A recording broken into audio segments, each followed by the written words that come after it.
Right. So we are back at this again.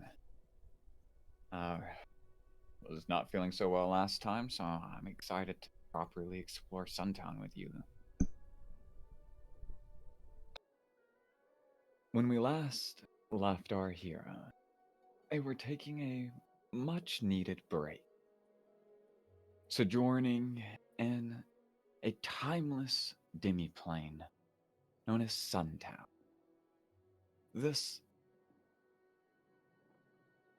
narrow alley nestled between a crack and a nameless mountain. The sun placed perfectly overhead so that its golden light catches on every leaf and awning.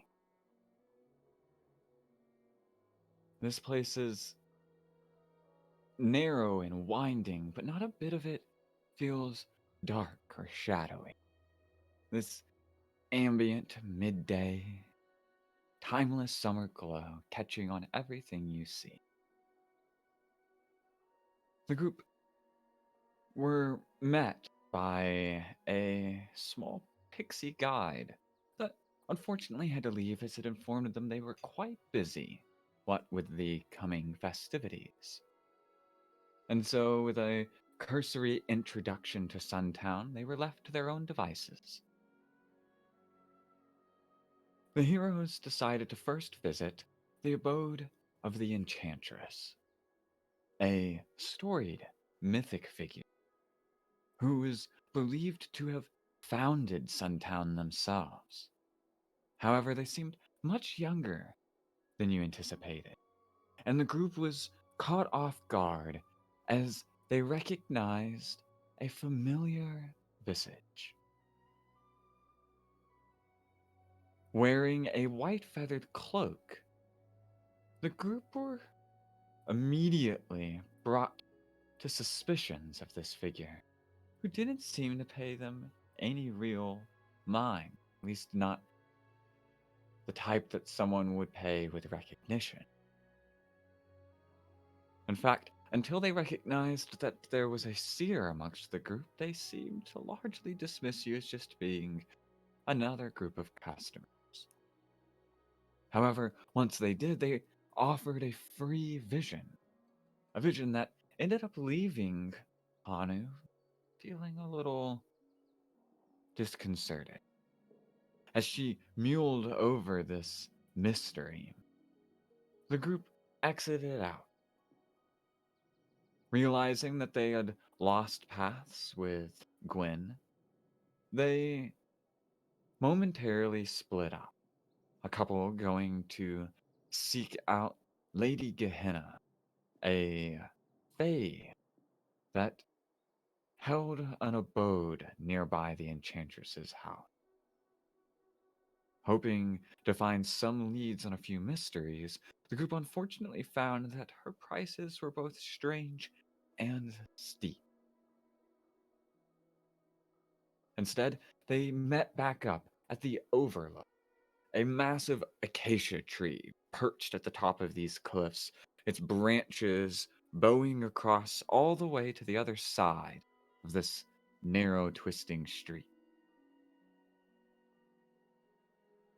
Chairs and tables were set out across these branches, which acted as a small sitting area to dine and have the best view one could possibly hope for of this idyllic little town. Here in this quaint little place, you met a strange figure, one who you had mysteriously bumped into just outside before entering, but who you quickly discovered had been here for multiple weeks, putting together in the process that there seemed to be some sort of time dilation going on with Suntown, which made sense when you noted the fact that despite having been here for a few hours already, the sun had yet to pass from its place above you. As you spoke to this strange fire genasi,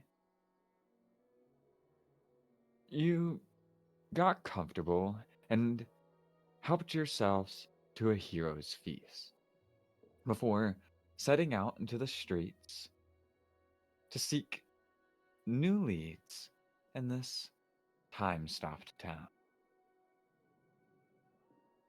Bits of dappled light paint the cobblestones before you as you walk down the very busy streets. Most of the people you see here seem to be wearing wizardly like attire, and the classic witch's hat with its wide brim and its twisted point seems to be quite the fad here. But you notice as well that there are people with swords, the more adventuring types as well. Though, from what you can see, just from the knowledge of how difficult it was to even find this place, you're fairly certain that anybody here must have a million stories to tell. Fee kind of bounces in between a couple of the storefronts, peering inside, walking past a shop with nothing but a wide collection of different divination tools, an abundance of crystal balls and etched knuckles and bits of tea leaves hanging in wreaths from the ceiling. Then she walks across to the other side where she sees a few people, a couple of halflings, walk out with brooms almost the size of them. They step out into the streets and she looks wide-eyed as they both tentatively mount these brooms, and you watch as they float up into the sky and they both laugh and give each other high fives and then zoom off down towards the bridge. She immediately walks up to that door and goes, "Flying brooms. Oh my god, I can't believe they have actual flying brooms here."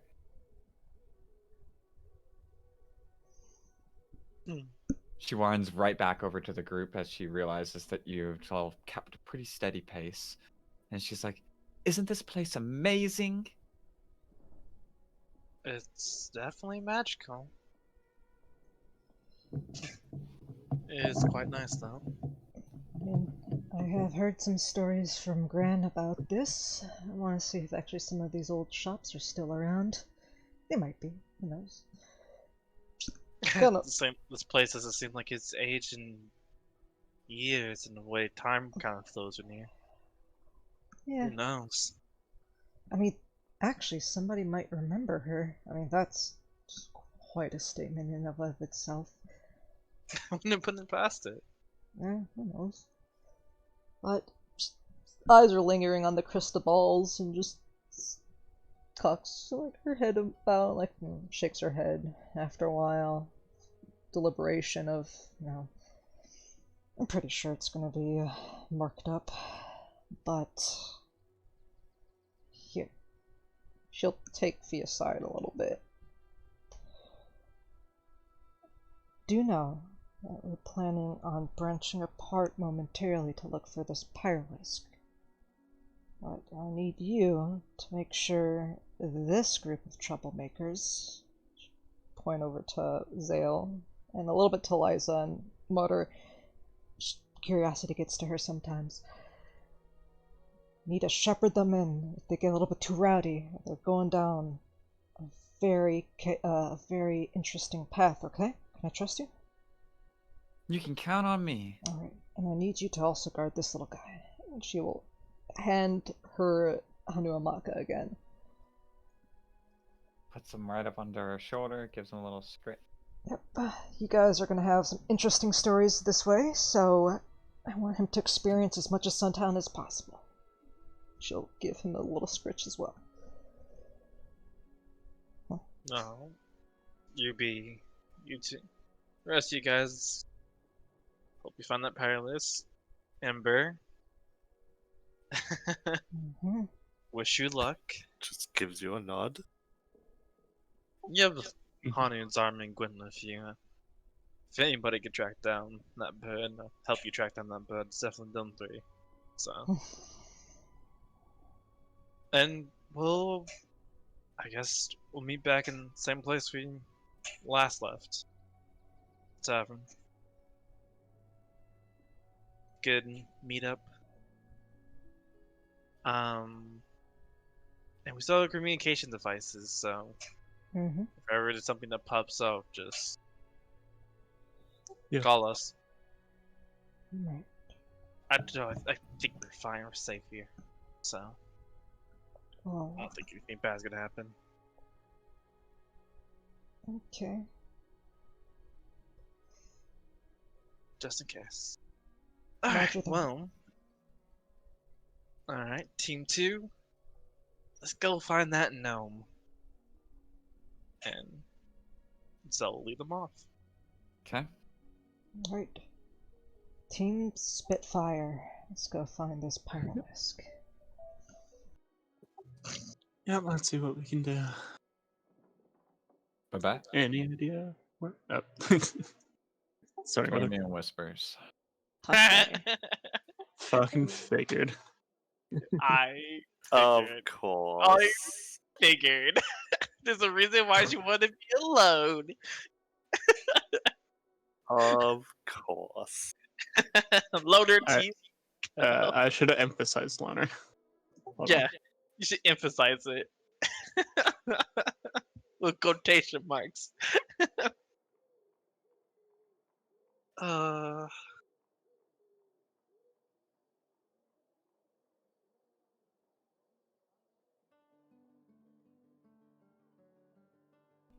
Loner. Alright. Ooh, I like this music though. Yeah, it's quite nice. Quite nice. Yeah. So, how does Armin seem after that whole conversation? Is he still in a daze, or is he, Nah, he Sunday. seems focused now that he has an objective. okay. Okay. And how does Hunter look after her little phase out? She seems to be pepping in her step, but there are moments where there is like a slight hesitation, and then she comes back through. But it's routine. Don't worry, Ember is like the full-on passion of the group right now. Because you have like the three most calm people with you. Yeah. Yes. Besides maybe Eliza. Eliza's not with you guys. It's Quinn. Right. No, I mean the three most calm people, except maybe Eliza. Eliza's fairly calm. Yeah. Yeah. And then you just have like puts the total All the opposite. in. chaos on the other side. Yeah. It's, That's why Ember's like, my chaos. That's why she gave Thea a little heads up of rein them in. Eliza's gonna probably zoom out, like something's gonna catch her attention, and all of a sudden like maneuver them around chaos, but still chaos was there. Hey, it's being rude. We're not that bad. right. Didn't you guys like hop out of a window because you couldn't have a conversation? Listen, Yeah.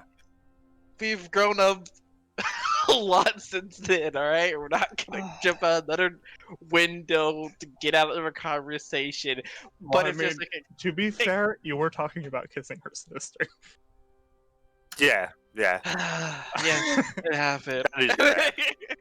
What is Yes. wrong with you? I don't know. Take two. So I married somebody. My sister? No. Why? What's going on? What the I fuck? don't know if I should feel better about that. What the fuck, Sale? Shit, so funny. Oh Ah, man. dear. Just never go to Las Vegas. It's advice. I wouldn't anyway.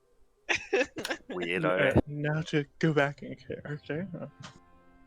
Do you have any leads of where to go?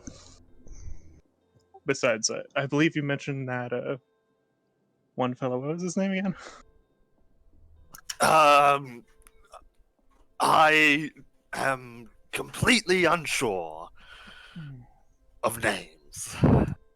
Just that there was supposed to be a place where lost animals were taken. Though I feel like Rue might greatly appreciate going there, and she might hold a grudge if we don't take her there right away. No. Seems like time is on our side anyway. Exactly. And I do believe you are after some tea. Yeah. Shouldn't take too long. Well, I could use some fresh supplies. Okay. Gotta get a new set. She'll look over to Zarman. Tea is almost like cooking, but not. It's a lot more subtlety. But you can create a magnificent recipe if you know the right pinch. So, wanna come along? Yeah, if Ember's fine with that. Of course. I f- More supplies. I feel like with this Pyrolisk, if we search for it, it probably knows, and it's gonna be very, evasive without even realizing, so... If the chaos with the last one was to be remembered, yeah. Yeah, so... Yes, and we don't want this one to run. It's fast. rather us bump into each other than us trailing after and figuring out there's a disturbance. I must run. Okay. So tea it is. I got a list all up here. Should pull out a long list and then glance down at it for the longest moment and looks up to both of you. I've only had coffee once before, and I am banned from ever having it again. Do you guys know anything about coffee? Because I'm going to be getting a lot of coffee. Not for me, but for Kelly. Oh, absolutely. Oh, okay, that makes this so much more easier. Okay. I love roasting my own beans. Oh, okay. So you have like a little something, like a little container to she'll make a bunch of motions of some pretty old school, like, so you put in this little metal round like device with that little handle, and then just does that, or is there anything else? How do you make coffee? I don't know how. Well, that just depends on the type of coffee. Oh, okay. I'm slightly ashamed about this, but at the same time I'm not. She will slowly walk over to Zarman and put her hand in the bag of holding and pull out what looks to be a coffee maker from 1983. I have no idea what that is. No, something to grind the beans. Yes, that's what it is. Yes, it's not a coffee maker. It wasn't Yeah, gonna get used. Yeah, as Hanu's explaining this, Armin grabs her hand to just put it back in the No, bag. it's a little bit like she didn't like pull it out of fully. She was just like pull up the flap and just pull out this coffee grinder, pull it back down. I recognized the smell, which made me think about It looks something. incredibly complicated. It looks dangerous, but I think you're supposed to grind things in there. Maybe. But you can grind things other ways. Why would you need something I so know, like mortar and bulky and complicated? yeah. It says like a crank. I mean, mortar and pestle is the way to go. Indeed. But I feel like Kelly's doesn't have the time to do that. So, pre-ground or ground, I'm sure she'll find a way. Oh, Kelly is, she'll briefly explain that Kelly is a human that was adopted into Water Genasi clan, so she is a Water Genasi, and she gives the family name and, like, a small lineage that Kelly had given her. It's very respectable, as well as a nature lover, so... Well, Yeah, she's then. been really helpful for us overall, too. Well, we'd better make sure she gets that coffee then. Yep. Okay. So, anyways, what do these beans mean? And she's just shows you the list. You recognize all the teas that she has. They seem to be predominantly stuff for sleeping, stuff for bad dreams. Then of course the mental, like the calm things, and also something for positive dreams for elves. And then of course, suppression of madness mushroom. Yeah. Okay. Ah. Just because I'm curious, when he looks at it and like if you wrote portions on it, how much money worth of tea is on this list? So, let me let me get my list up. Okay, and she does have a little bit to the side of possible amounts, a lot of stuff scribbled. I think it's under this. Right? All right, so about 25 gold worth for coffee.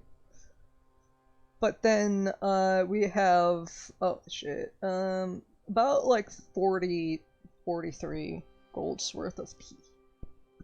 And then 100, and then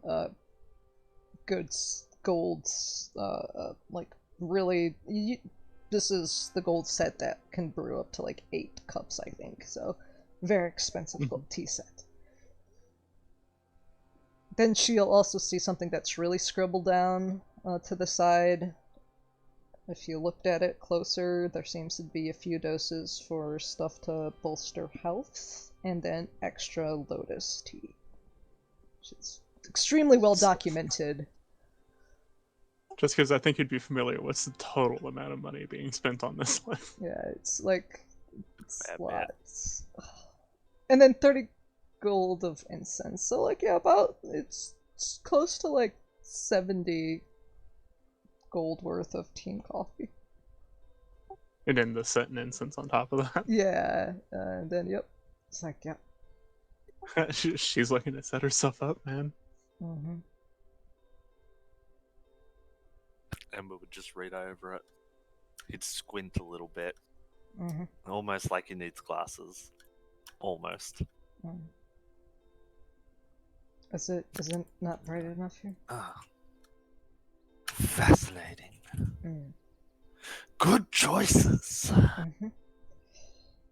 Yeah, I'm planning on writing up a second set, but I want them to at least be comfortable for me before when I come back to get some other tea, because I doubt they're gonna give me the good stuff right away. So just bolster the relation, you know? The good stuff. Yeah. I think you know what I'm talking about.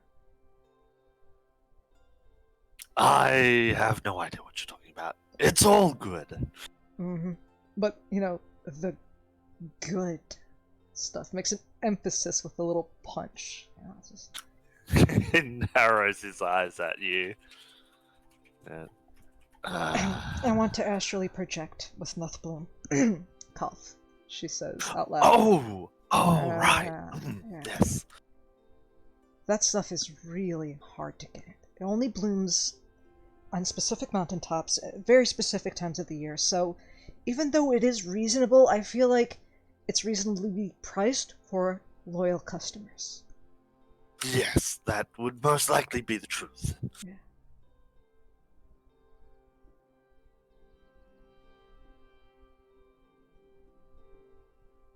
Stares at the list a little bit more.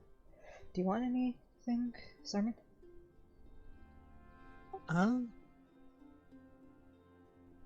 I don't really have anything in mind personally.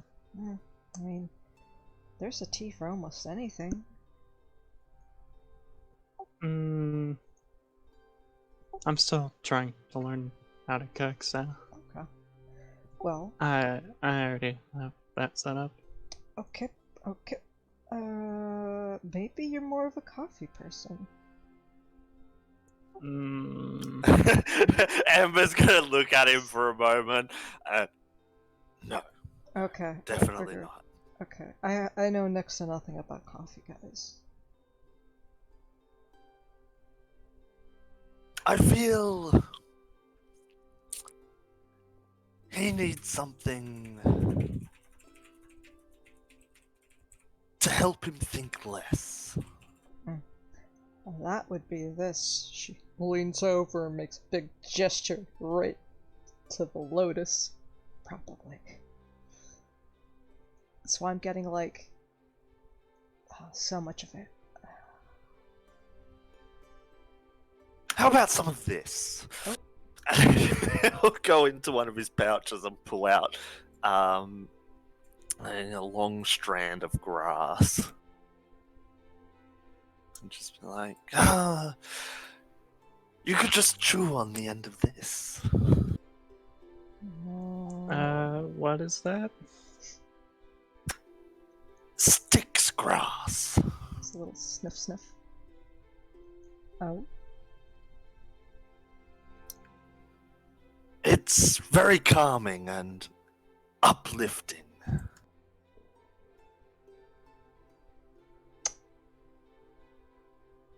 She'll switch over to Ignan. How good is that stuff? On a scale of 1 to Zen. And in a response in poor Aquan. Uh-huh. Good. Oh. Okay. Nods. Maybe. You're welcome to some. He'll offer it to you. Alright, she'll take a little bit. And... It's kind of weird to hear you make fire sounds and you make water sounds up. It seems weird to me. yeah, but sometimes you gotta go the extra mile to communicate and understand one another, even if it does sound awkward. Forging friendships. Mhm.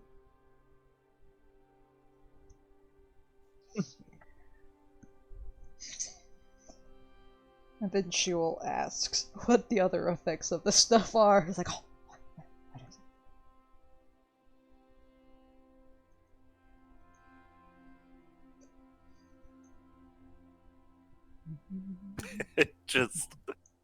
It just tell you it's uplifting. It's fine. Okay. What kind of drugs are you giving us? Yeah. Honey's all over it, but Storm just still looks at it skeptically. I know, yeah. She's like, I don't... I think he's... Yeah. She pockets it. Tell you It's what. nothing bad. I chew on it all the time. And he'll pull out a strand and start.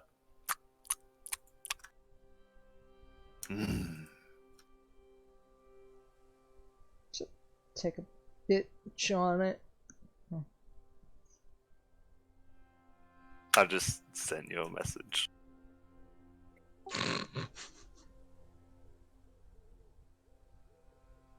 Yeah, I mean, overall, Zarman's just still seems skeptical of it. It's all,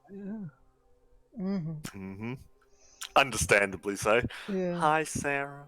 Sarah? Hey. Nope. That's fine. It's still nice to have you here. Well, after a while, probably just go and get some other stuff, then she will look around both left and right. There was a tea shop down this way. Okay. I passed it earlier. Gotcha.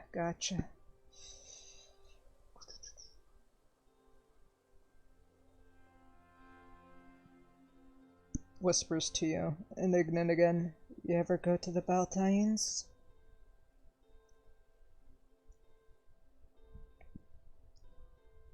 He'll turn. He'll just look at you a little bit. What? Got any of that dope kush? Oh. Yeah. No. No? Okay. Just that? the Okay. Styx grass. Do you know anybody who would have it? I mean, I'm fine with hashish too, but... My mentor used to, but Okay. I found the Styx grass much more to my taste. Okay. I mean, sometimes subtlety is the way to go. I just have a really high tolerance. But keep an ear out, because I know I can probably go to the dark market, but then I feel like that's going to be tangled up in a web of other obligations and eyes on me that I don't want, so I'd rather get it for a smaller source, more reputable. Completely understand. Alright. And if I find anything, I will most certainly let you know, sister. Gotcha. Thanks, man. Gives you a little fist, puts her fist up for a bump. He'll very awkwardly bump back, and you notice that he doesn't whisper his responses. Yeah. Just like, gotcha. He doesn't whisper, that's just not him. Mm-hmm. Like, I'm talking Whispering is for those that like to hide in the shadows. She'll start muttering something in Aquan, which is being really quiet because I'm calm. Adding in the totally not Aquan effect. Huh. But fine. I also have a lot of secrets.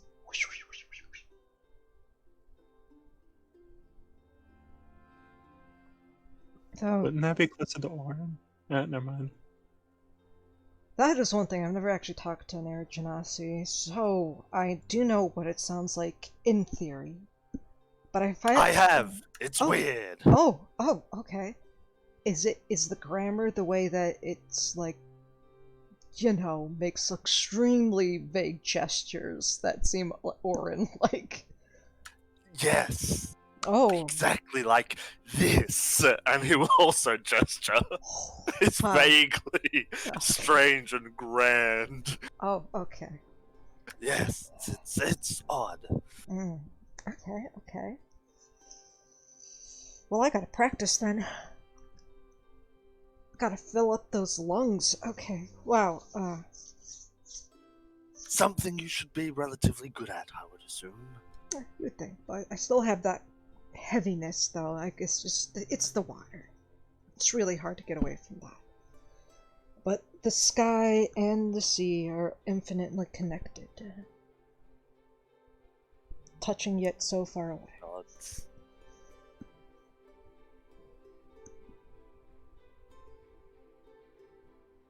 I have a question. I know this might seem strange and out of nowhere, but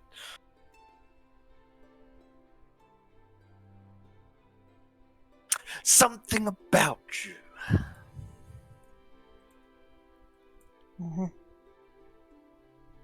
You all seem tied together in a strange and wondrous way. Travel with a strange group.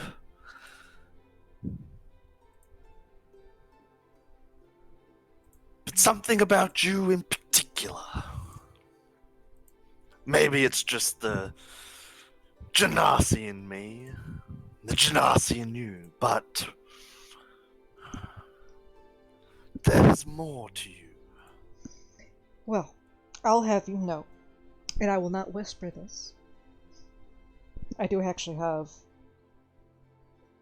She actually ruffles in her bag a little bit, pulls out a bounty. Is like, I'm worth that much apparently. You just see like a $4,000 for 1,000 gold bounty. Yeah. He'll I got do it. his squint reading and hand it back to you. I got a history. Fascinating. I know, right? Got a history. I won't pry. That's not something I'm interested in. I'm not going to hand you in to the appropriate authorities. I just couldn't help but wonder what more there was. Fascinating. Well, I will tell you this. I think you infinitely understand that the elements existed before everything else. So I guess each and every one of us, our body resonates to that fact. Drawn to the elements, that's why people were drawn to the sea. That's why people are drawn to the mountains, that's why people are drawn outside. So maybe we Genasi remind everybody, kindred, non-kindred alike, that it's a big world out there, but worlds are people too.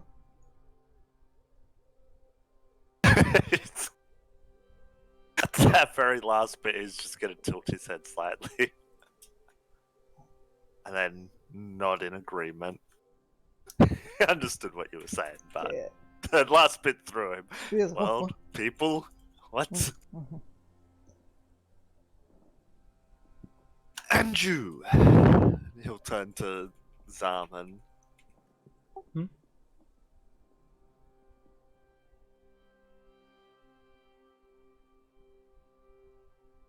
Never mind. Turn away. Sermon shrugs. She looks between you two. Is it more of a I have no idea what to say thing, or my eyes, are they hurt? More of a. He felt like he wanted to ask something, but decided it was not the appropriate time to do so. Gotcha. Alright, she'll just nod to you and then. And then as he continues to walk through the streets with you guys, he'll...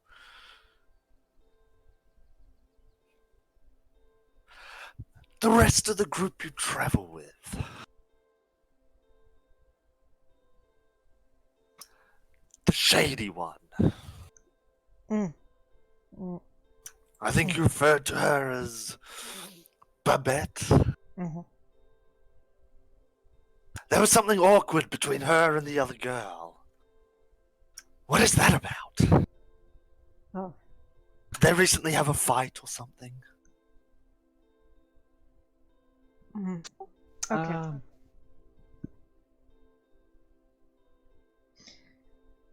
It's a little bit I'll more just let Manu speak to this. Oh, sorry. complicated than that. They're reconnecting after a long time. Distance, a sea apart.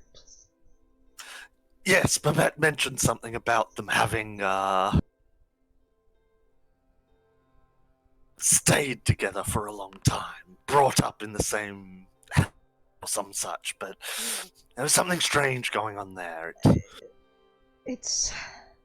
It was almost like the awkwardness between Rue and...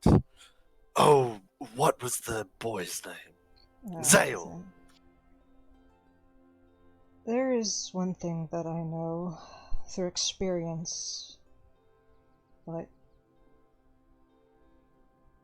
when you're so used to certain seasons passing you by, you don't realize that spring is creating something new.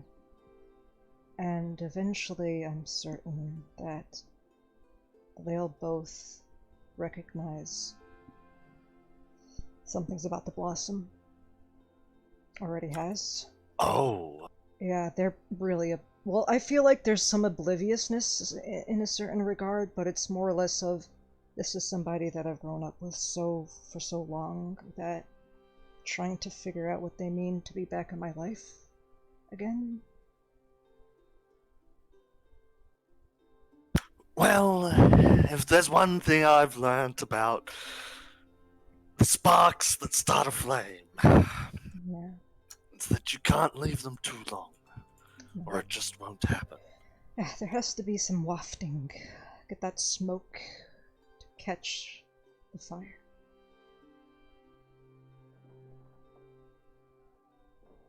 But Eliza's very smart.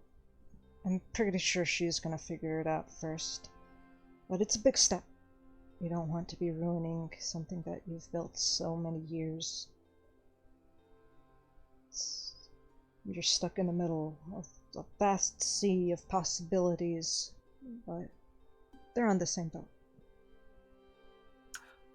Well, like you said, there needs to be some wafting. A little. I'm sure you're able to help with that, right? I have some plans, but it needs to unfold in a certain point, and then we just get that nice breeze into their sails to go in the direction that they need to hit land. And once they hit land, who knows what they're about to do. I'm pretty sure it's going to be success in any endeavor that they have, but Babette doesn't know many things. I think herself is the main thing. Her experiences with us so far have shaken her. More ways than others. He'll Oh. nod. Wake up call. Yes, it seems that your whole group has had one of those recently. Yeah.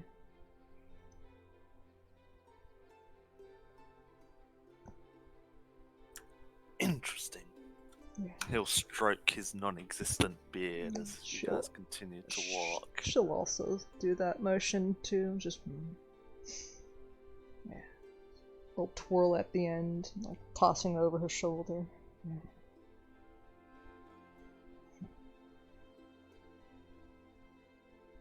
Continue chewing on his sticks grass and She'll glance back at Sarman. Is it that obvious though? Because I'm pretty sure I saw it honestly the mile away when they were both talking at the tavern. The first time we actually met Babette, but am I reading too much into that? Because I'm pretty sure now. But again, whatever. I'm not one for conjecture, honestly. Okay. I don't think about it. If they ask me about it, I don't know. That's when it'll be a thing, I guess. you seem awfully calm about everything.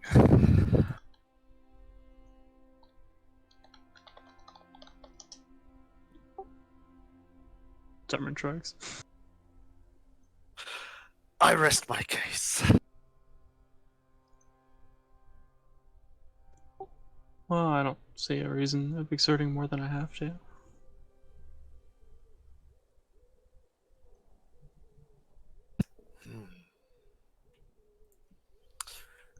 Interesting. She slowly unfolds like a piece of paper from her pocket and shows it to you. And it's a picture of Igor. That's his friend. Yeah. Yeah. He's a glorious beast. Really fluffy, right? Oh my gosh. I hope to meet him one day. Actually, would you be able to summon him here? It would take 10 minutes. We're not in a rush. Yes, we're not in a rush. Seems oddly excitable.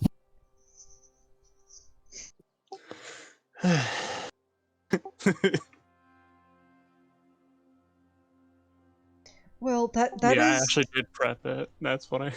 Well, here's the thing. If Igor's busy, because I know he has a very, very strict routine about exploring the backyard, you don't have to push him if he had, things he needed to do. Well, I can't actually tell what he's doing right now anyway. Oh. He's probably doing something at Rosemary's. But I also don't know if that would cause like a wonky time loop or something, because then you're bringing somebody from out there to somebody here, and I'm really getting a headache right now. I feel like I should do like some kind of Arcana roll or something, but I don't know. I'm pretty sure once I do the summon, he'll come from wherever he came from. As soon as he comes out, he's away. So. Would you like to meet my other friend? What? He's still got his hawk Yeah, sitting on him. Hey. So hold out a good berry for him. Like, this is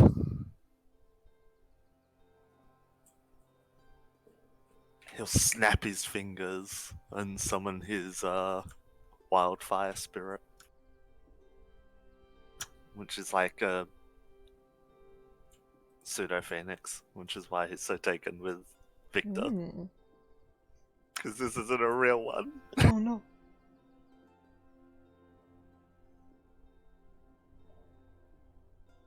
Oh, and who's this little friend?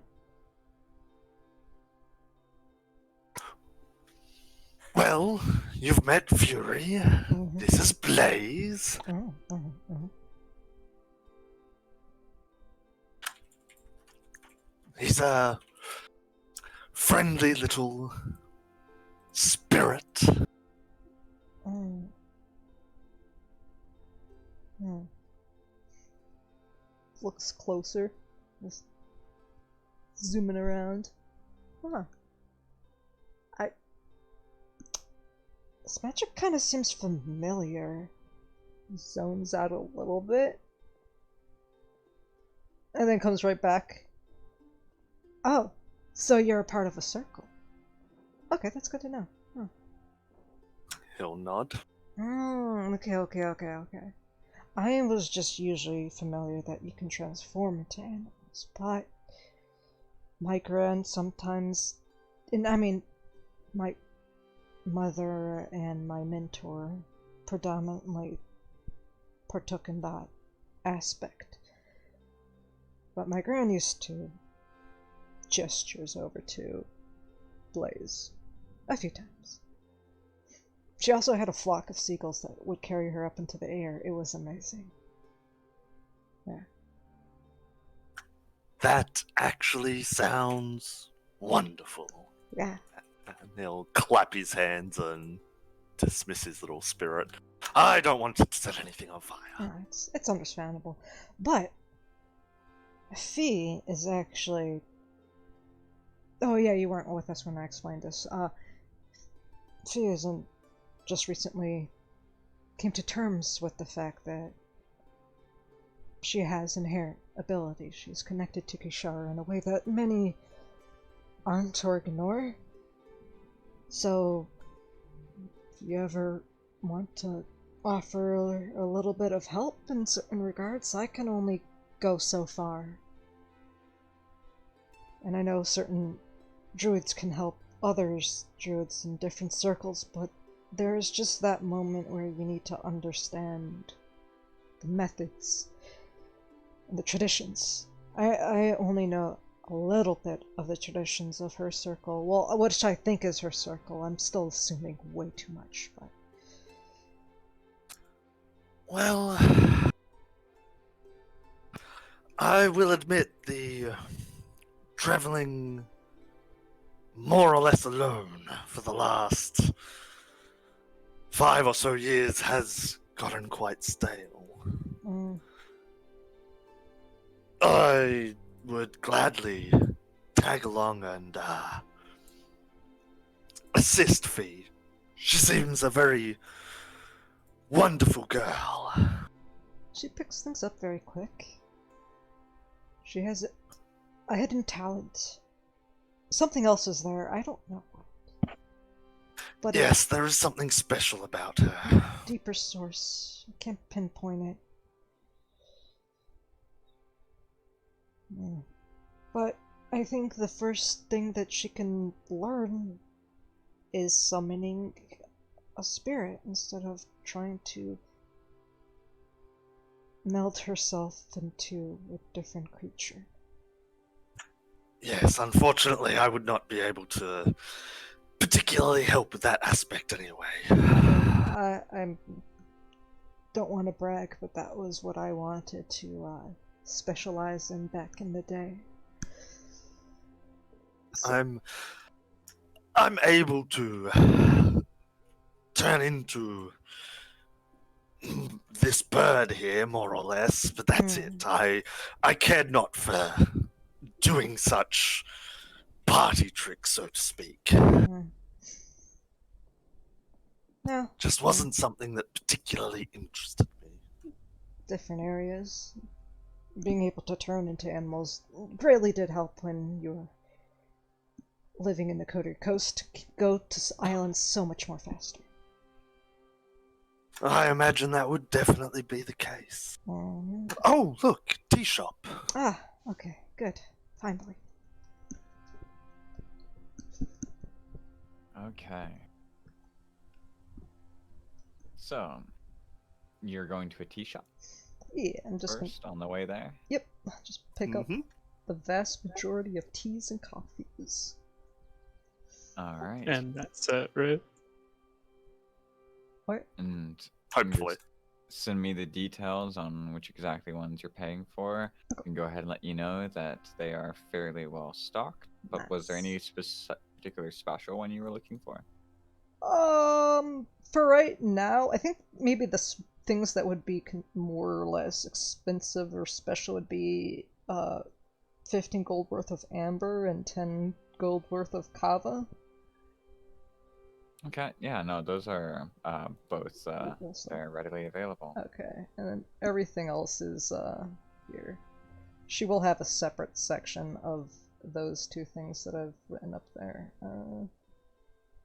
Actually, I'll just send you it. Come back. Right here. The things that is above is a separate list that she has, and she'll be putting that in a separate bag. But yeah, this is what I got so far.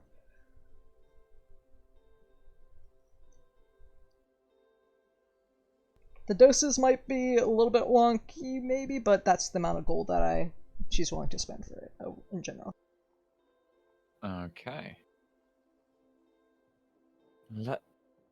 As you walk into this shop, you can see that it's fairly small. It's quaint. It's well lit with these big glass windows that are embossed with this green like lettering and light little kind of leaf-like patterns that are engraved on it, and it's got a distinctly almost like elven feel to it.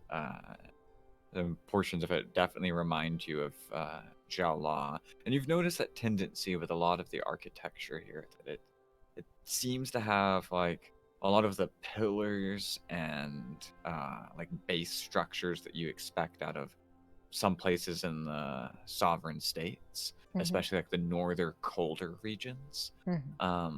But it's got a lot of the kind of roof tilings and archways that you would expect to place in Shatlaw. And there's a mixture that you see as well with the way the street lamps work, right? That the homes themselves seem to have a lot of hanging lanterns, but the streets themselves have the old school, very sovereign states traditional street lamp. And there's a definite collection of cultures here, and it makes it really hard to even know exactly when this is, much less where it is. But this particular place, even though the front windows and the storefront itself has that classic Auvalian like flair to it, big glass door and windows with the green engravings of leaves and patterns put into it, but the inside of it is very distinctly Shaolin, to the point that there's an actual creek winding its way through the back portion of the shop, and you have to cross over a little tiny bridge to get over to the section where the counter is. And you can see that there's this elven man sitting behind the counter, Shaolin-like garb, and he's in there currently drinking some tea when you approach, and you show him a shopping list, and he's like, I can give that a quick look. Give me just one moment. She will not. Give him exchange just a small pleasantry in Jalan Elvish. He smiles really wide and nods his head and turns around and starts looking through things in the back. Give me an insight check.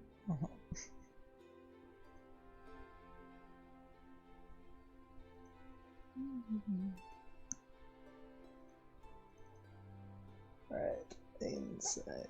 Oh, I'll guidance that, but I need to pop things out. Guidance.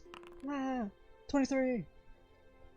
You get the feeling that something about the nod made it to where and it was the kind of nod that somebody that's not used to responding in a language does. All right, so you're left with the strange feeling that maybe they don't actually speak Shaolon. Oh, okay.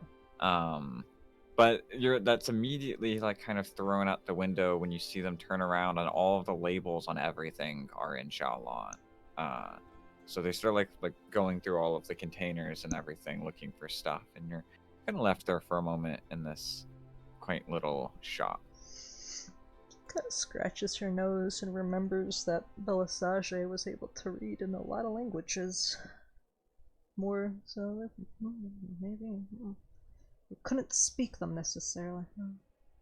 He zones out throughout this whole process and just watches to see if there's like proper packaging or if there's anything else that's going on there. It's like Hawkeye's, but goes back to looking around. Anything interesting that stands out in the shop itself? Any items, flags, statues? Looking around, give me a religion check.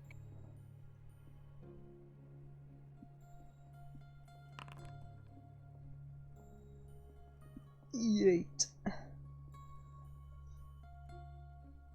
Yeah, you're uncertain. It's very minimalist in here, Yeah, right? okay. So you don't really actually see a lot to pick out a lot on. But it's that minimalism kind of makes it seem very peaceful. It's not very cluttered feeling, and in fact, it seems like all of the tea related stuff is actually like somewhere in the back, right? Okay. As he actually goes through like this curtain out of sight. And there are some things that were kept on the shelves, but he quickly placed like a couple of things and was like, I'm gonna have to be right back for some couple of these things. Okay. Gotcha. Snake tongue. Snake tongue.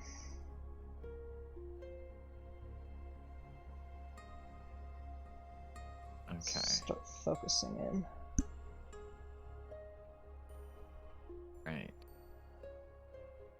What is the rest of you guys doing? Zarman, what are you doing? No, Simon's just probably standing in the shop looking around. Nothing, not with any direction or anything. See Gwen kind of standing there looking at the creek and the bridge that goes over it. She's kind of like stays standing on the bridge, and you hear her as she kind of like walks past you say, I always been someone who's curious about the lands beyond the Baltayin. They always seemed like such an insurmountable obstacle. No.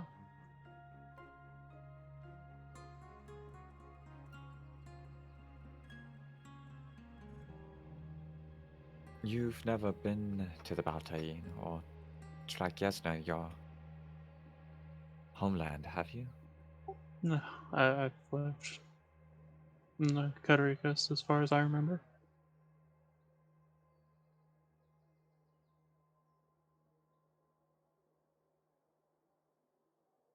Some people would view a place like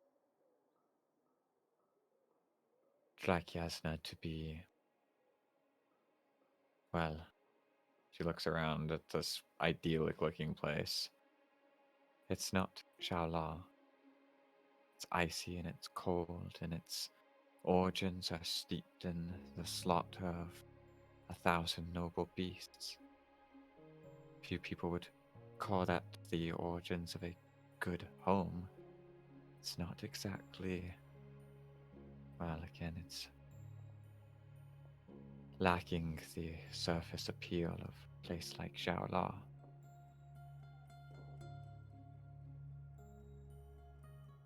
However, there really was a way that the ice caught frozen steps.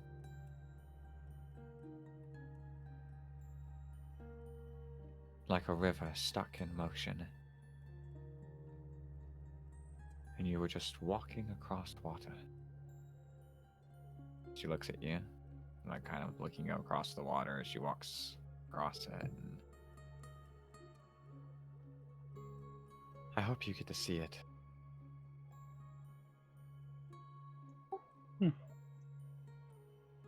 And the shopkeep comes back out from the other side, and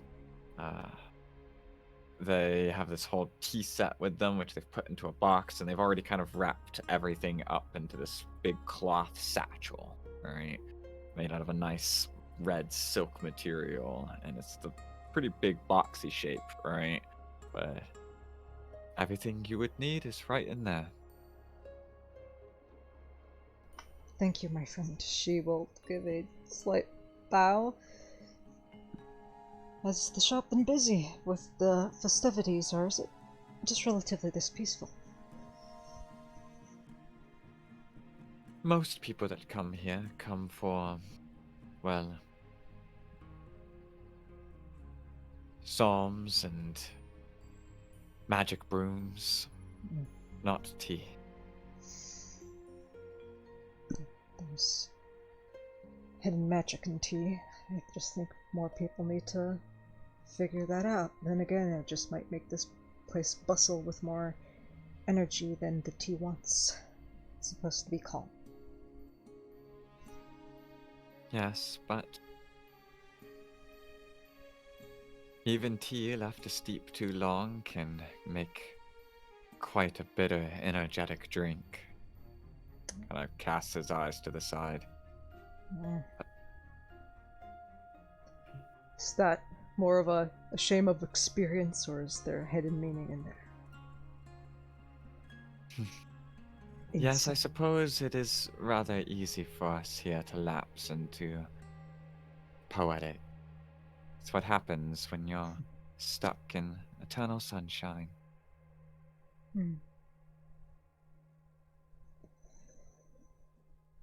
Yeah. You always got to stir the tea every so often. If you haven't met the Enchantress, you should.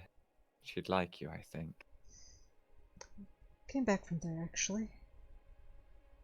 Brief introduction. I do hope to visit Suntown for a multitude of reasons, tea being one of them, but caught me by surprise, the Enchantress. Not what you expected. In many different ways, yes. Yes, she has that effect on people, especially as of late, it would seem. And, oh, how so? Don't mind me, I sometimes forget myself. It sounded a little bit more like concern, though, than just idle gossip.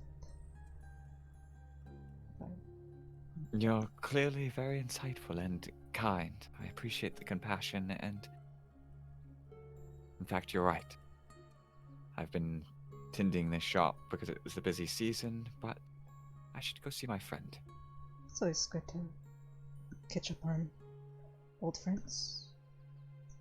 I think it'll be fine. It's not like I'm drowning in business here.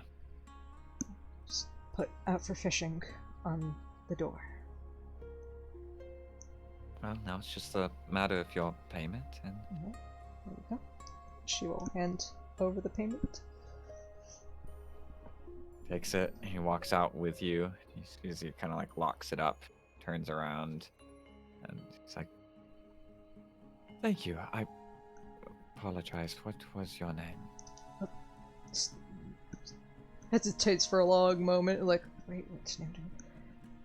Just call me Stormconch. Yes, I knew that you and her would get along. My name is Aspen. Thank you again. Right. Enjoy the day, my friend. Turns around, see as he walks up in the direction towards the grove. Nods over and then wanders back to Ember and Zarman. Points to Ember. So where are these energy beams? Just looks at you. Yeah. What? That was only tea. I need the energy beams. I think it's the coffee The she was coffee. talking about earlier. Yes. Right. Well, honestly, I have no idea where to find those Oh, in here. okay. Alright. I know that they're like common in Wildevere, so maybe there's a shop nearby or like a cafe. Maybe. Keep my You eyes do- peeled. Should you ask the shop owner? You did walk by one actually on your way in before. So you know it's just a little bit up ahead. It's just like a tiny little box too. It's not even like a real shop. It's literally like a pole booth, Mm-hmm. right? And there's Yeah, just yeah, somebody yeah. standing in there with a single coffee thing, and they are really busy, which is why you didn't hit them on your way Yeah, in. yeah. It's like, but, oh, you know, yeah. I actually totally forgot. Ember, you don't mention that. There's a time and place to mention, conflicting products. And the outs. Well, actually, no. You're from the outside. There's coffee and tea wars. Multitude of them. Indeed, there is, but Yeah. I've never understood the point of them. I don't know either. I just know I'm banned from having coffee for good reason. Okay, very good Gwyn reason. says, "Well, like all wars, they're often steeped in nonsense." Yes, I agree. He'll glance over and just slightly squint and ever so slightly avert his eyes and just, yes, that is true, but it's drinks. Who cares? Some people just need something to complain about and feel superior, even though I'm sure the true coffee lovers and the true tea lovers find the balance. There's others who want to say, I got this brew that is 10 gold and it's from this specific spot, therefore I enjoy the that one fancy word of life. Yes. Gwyn has her hand on her chin, and she's been nodding, and then she kind of holds a hand out and says,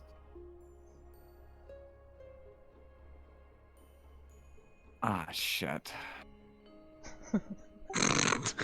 I don't remember what she's gonna say because I just read a message and my brain blanked. Hold up. Carry on. No, That sounds like something that might be said, though. Interesting. Ah, Yes. Yes. of course.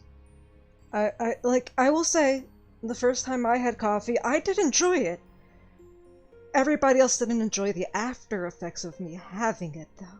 But it was the most cleanest temple that anybody has seen in centuries. I will give them that.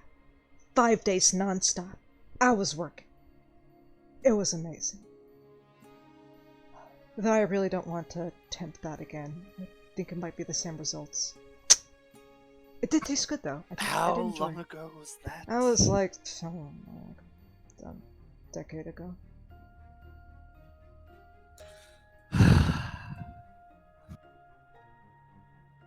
Anyways. Anyway. Yeah, she's zoning out into the distance.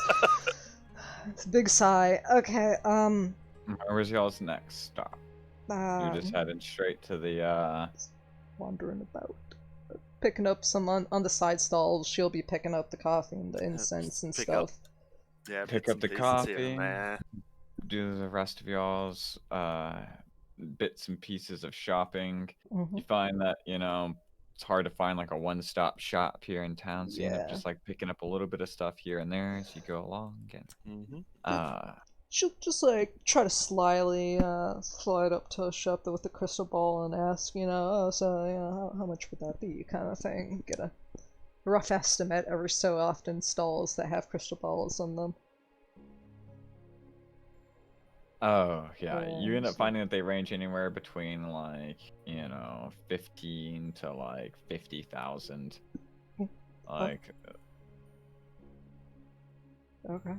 Oh, okay, well, good Some to know. expensive crystal balls there.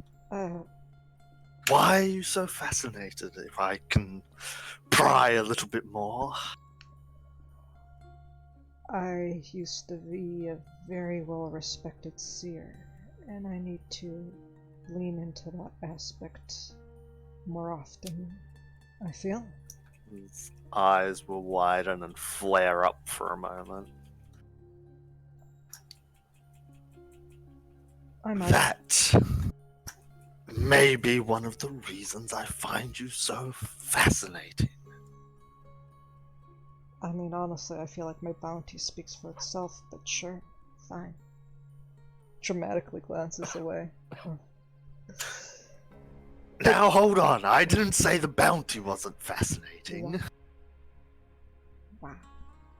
Well, I understand what you're talking about. Being a seer, you see very much. You see a lot about the universe. Try to answer it, but also be curious and understand its beauty and how it should always be, in a way, hidden until it needs to be unveiled.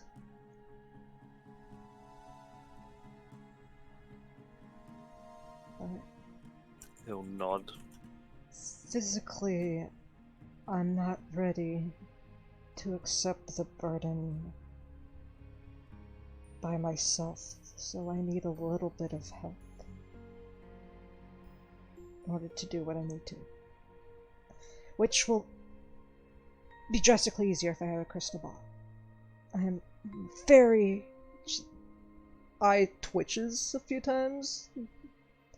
Very out of practice, yes. I need to drink something right now. I'll be over here underneath the tree. Don't mind me. Chews on the grass. just as you're kind of, like, doing that as well, you kind of actually see that just, like, there's this tree in the middle of, like, a bit of a triangle, right? Where the road kind of splits around a few buildings right in the middle of the road.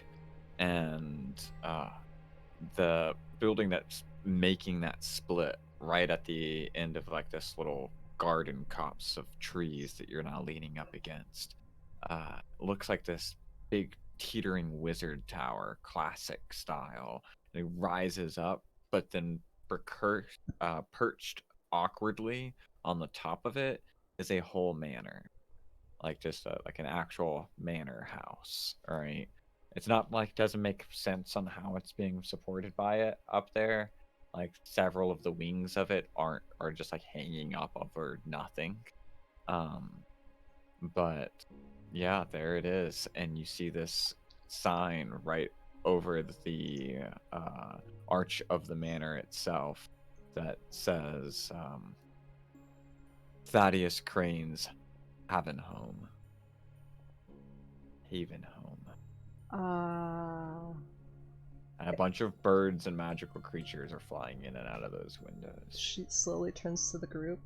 At first, I was like really worried that if I stepped underneath this tree and sat down, I'd be like transported to the Feywild, but I think there's birds up there. Yeah. Okay. Oh boy.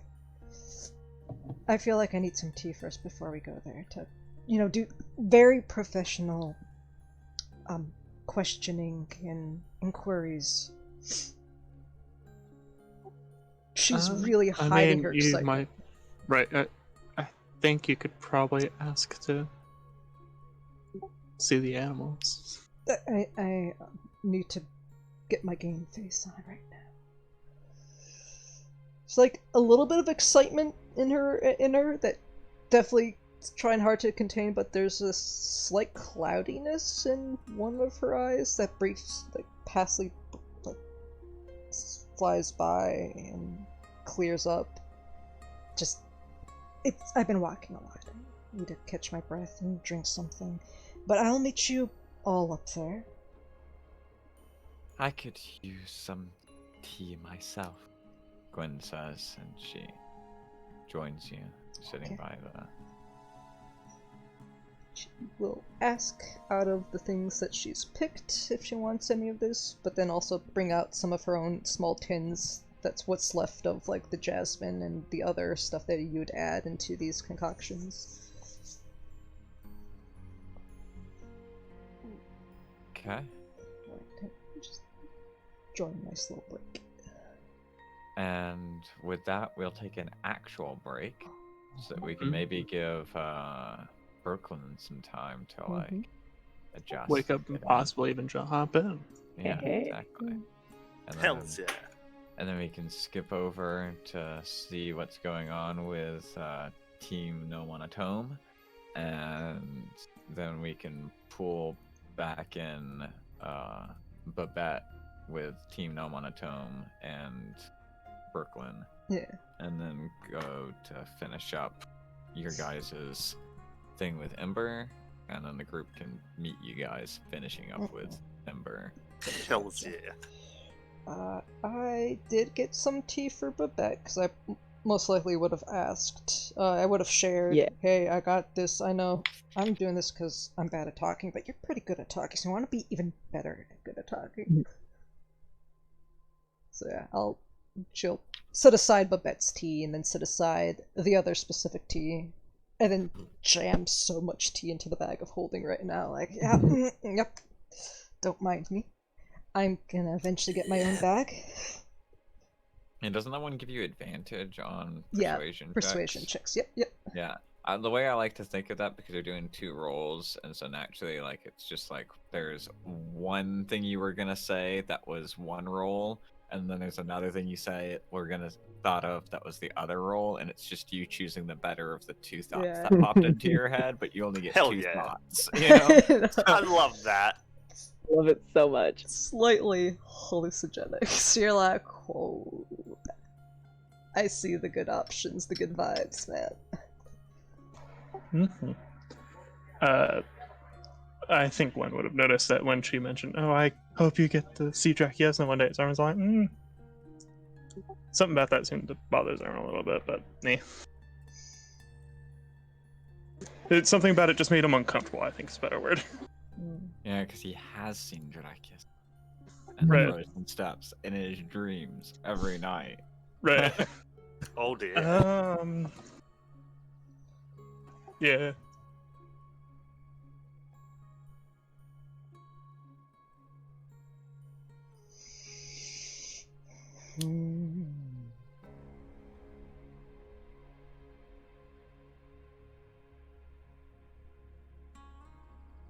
Yeah, I'm pretty sure Gwen would have caught on. It's like, something about that seemed to bother Zara. I don't know what. Just like slight little head turn, like,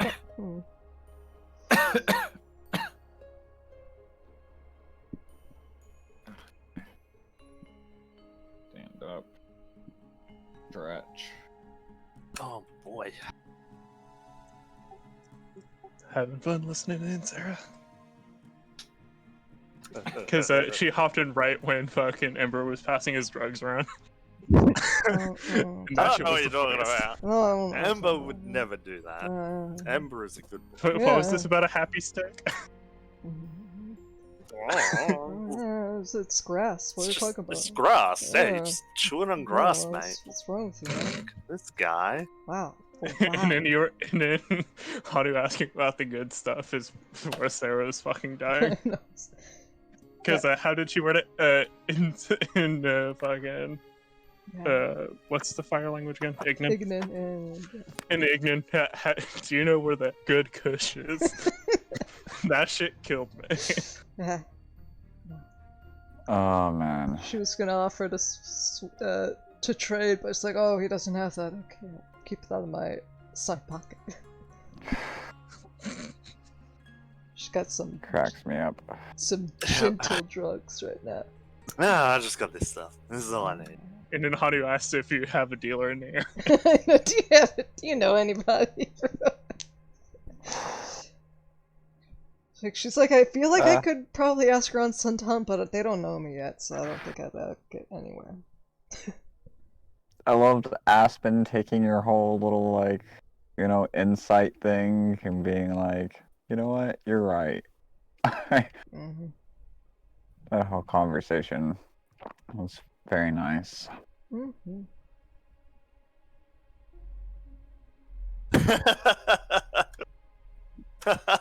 Nice. Hell yeah. I need that good hush, man. That good hush. Hush. Hush. Hey.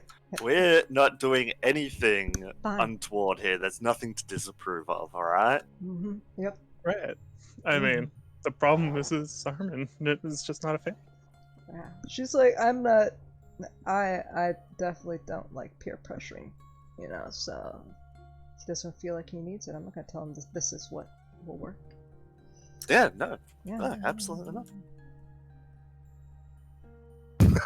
Lazarus.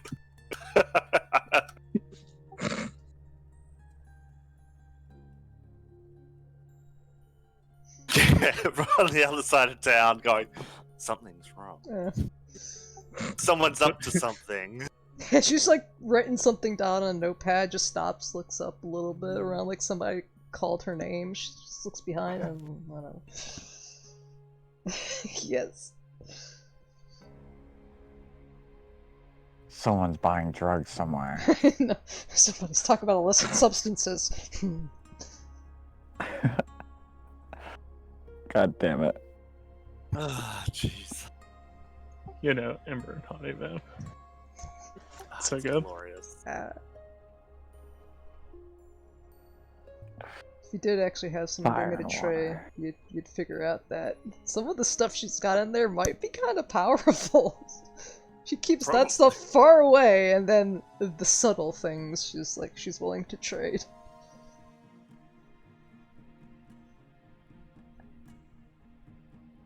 My grand knows how to make the good stuff.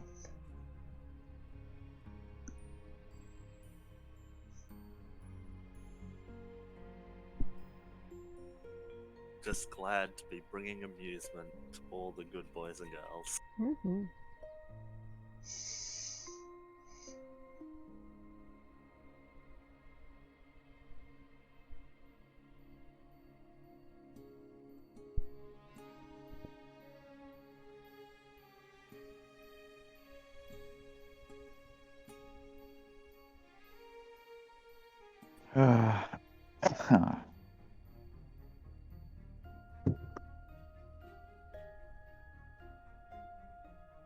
Oh, Suntown. Everything's always fine here. Because we're under the constant protection of one of the most powerful sorceresses in history. Mm-hmm. And as long as she's always here, ever vigilant, protecting us. We're gonna be okay. The moment she steps out, drugs! go wrong here. Stop! This is ruining our streets! Drugs aren't a thing they care about there. Sweet. Witches are pro-drug. Hell yeah. That's why there's a big clash. They're like, no. There's a lot of like witches walking by, leaving really big vapor clouds, like fucking kush behind them Hell as they yes. walk. Get it? It's Bait. multicolored and shit too. Alright.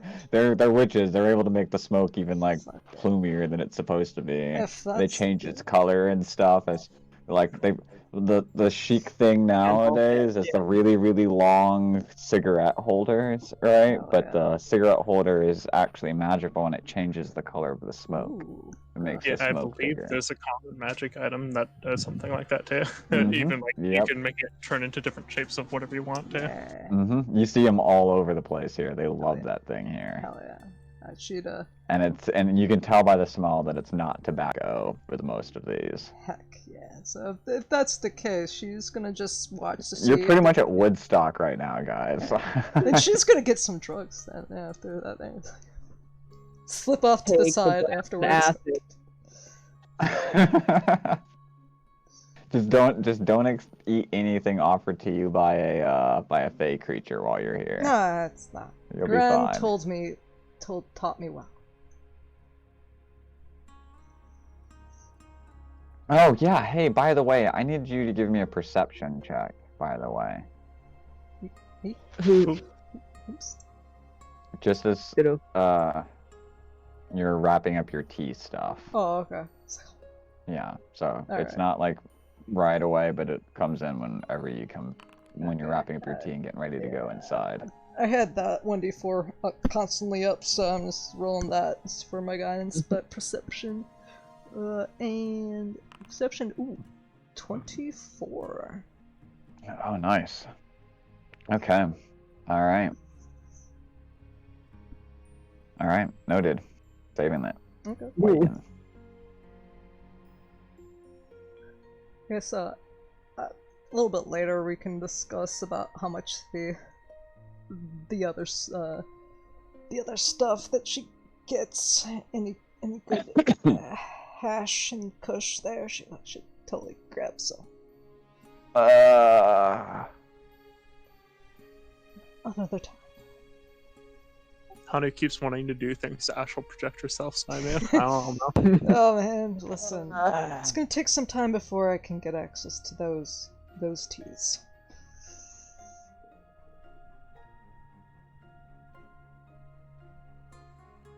She briefly alluded to it when Hoenn was like, with the whole Hoenn spiking the fish Yeah, thing. spiking cactus. Like, Damn what? it. Look to Yeah, fucking realizes Cack is like on a really, really bad trip. Honey checks her drugs. Wait a minute. No, that's fair. Shit's so funny. God damn it. Listen, you expect Sears to just be like chilling on top of the mountains by themselves? They took a few things.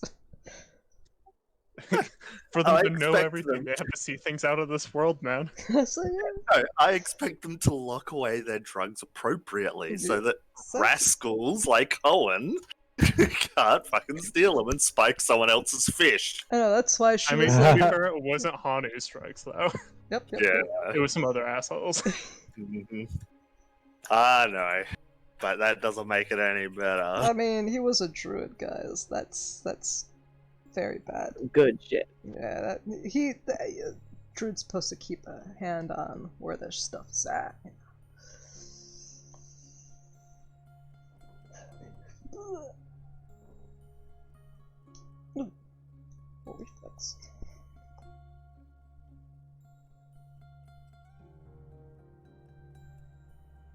Oh dear.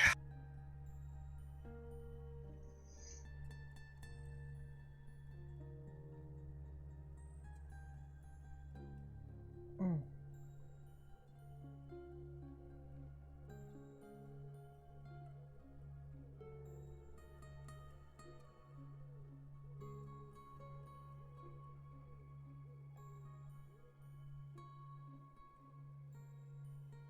I will say there was a few times where the monks probably snuck into the storage, the herb room in the back where they keep some of the interesting varieties of herbs. Grab some and then Kills you. yeah, the other Pualimana of the hermit Hanu invited them to go to the monk temple and they just got stoned. It's like that.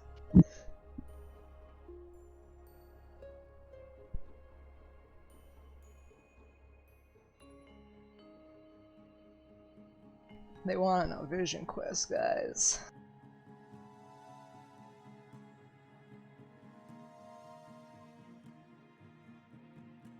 Gotta see the world in a new light, dude. I mean, listen, Gran is totally the grandma who will teach her grandchildren how to safely experience that. It's like, no, you don't combine these two. You have to have this amount. Stop.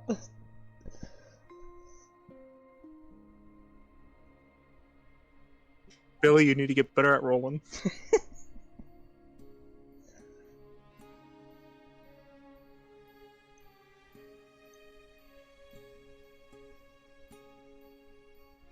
What's that one vine of the dude who's all like, I know how to do it, and then just like blows into the bong water, got fucking everywhere.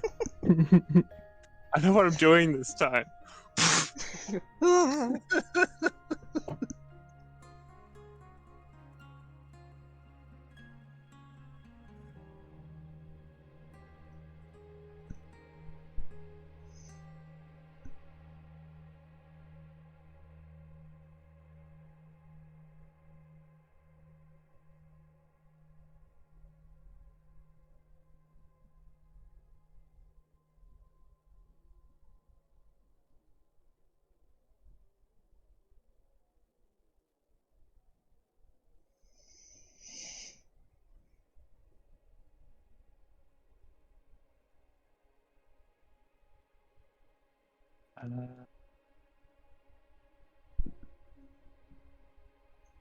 Setting something up.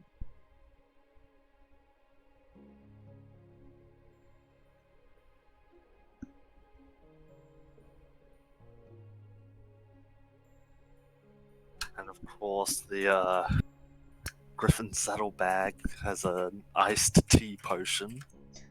Ooh. That's what we get in Wildeveer. Get that nice southern iced tea. The drink is incredibly refreshing with notes of lemon, tea, and cherry. Ooh. Do tell me.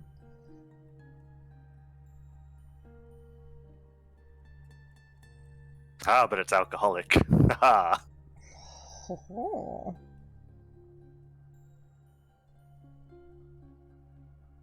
Go grab something else to eat. I'll be back.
Okay.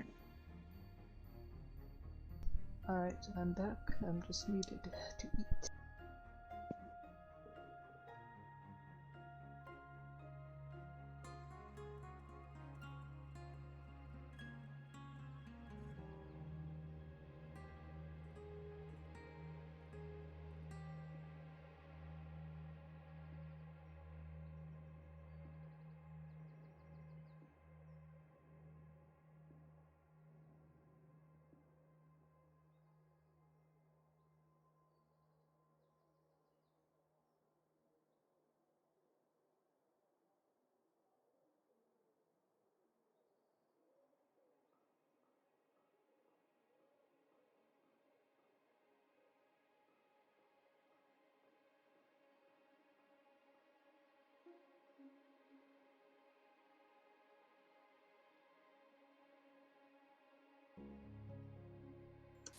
Bloop.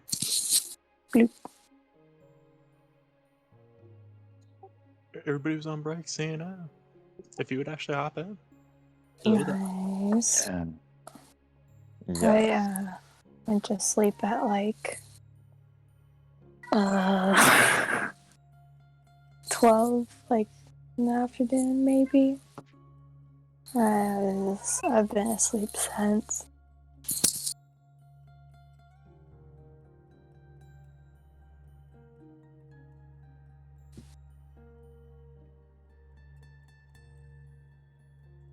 I'm drinking Red Bull.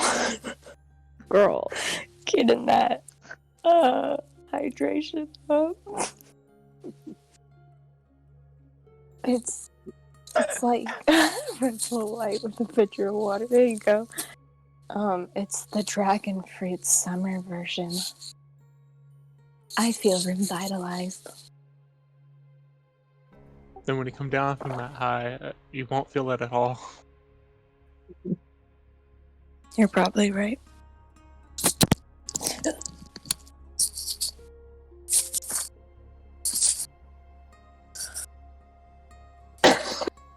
Matt and I haven't heard Mashad talk since the session started.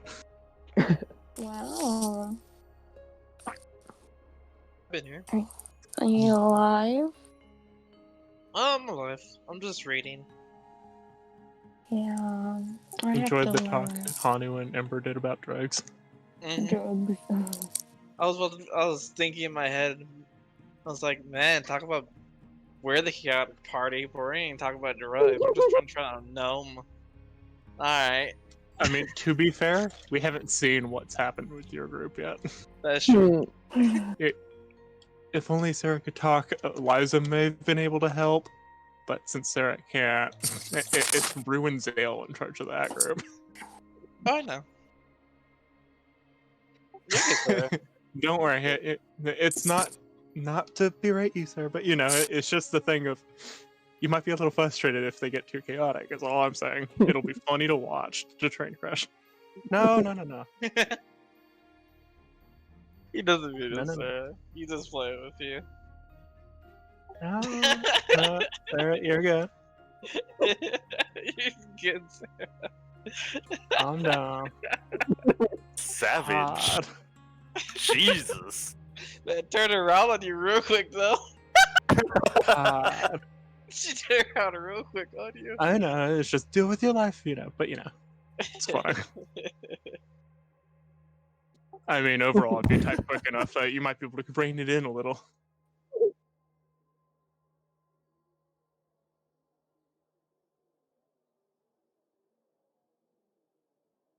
Mm-hmm. I woke up. Normally, like, nobody talks to me. That's cool. I appreciate I'm really a homebody. Woke up with a bunch of notifications and I was like, somebody must have died.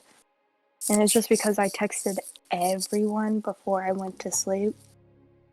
Because I made little arts of my gal pals on that like pick crew thingy. And then I put it on like my Instagram and my Snapchat. Because what the fuck else do you do when you are up at 5 a.m. and no one to talk to? You just send them stuff to wake up to. So then I received a bunch of stuff to wake up to. But I thought it was like people trying to wake me up for D&D. I thought it was someone trying to wake me up because I thought she was going to come over and do homework. And I've just been asleep. But no, it was just people going, oh, that's some cute art you'd be making. I was like,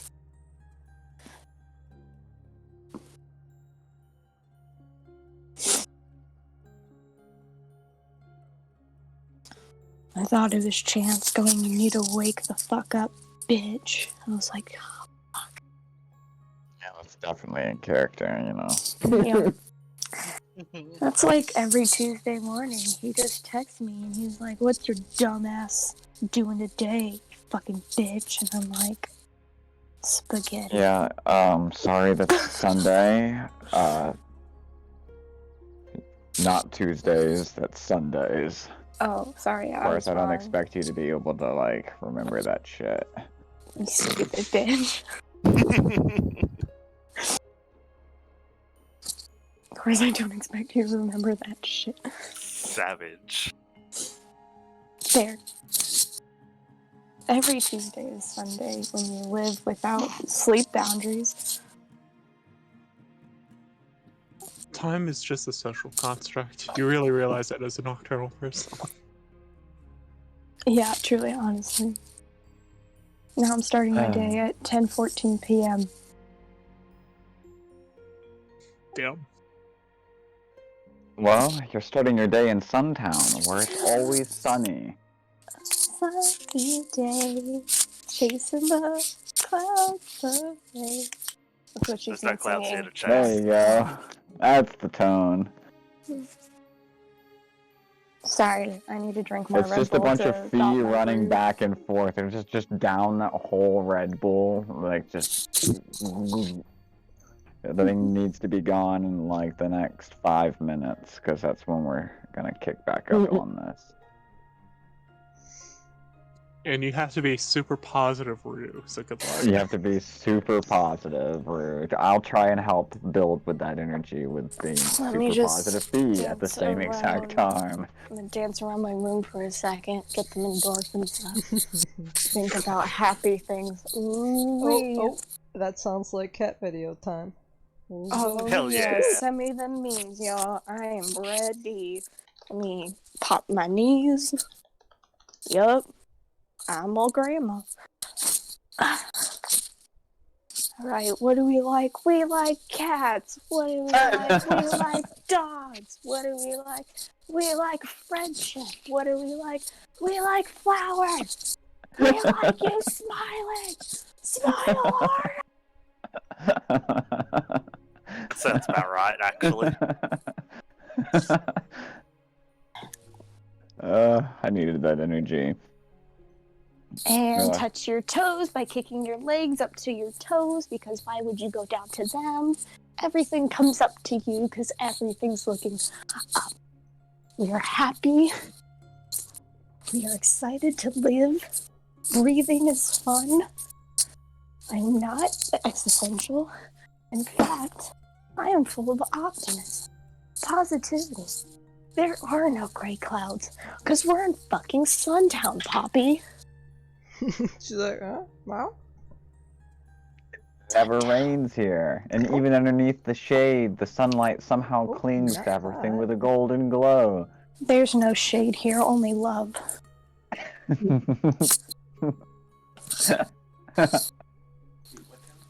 We're in Suntown, okay? We're here to buy witchy shit, and bitches are gonna get hit if they try to find my gnome on a tome. Wrong tiefling. No, other tiefling. Other tiefling. Oh, wait, sorry. I love you! That is good. Yeah. That's better. Yeah.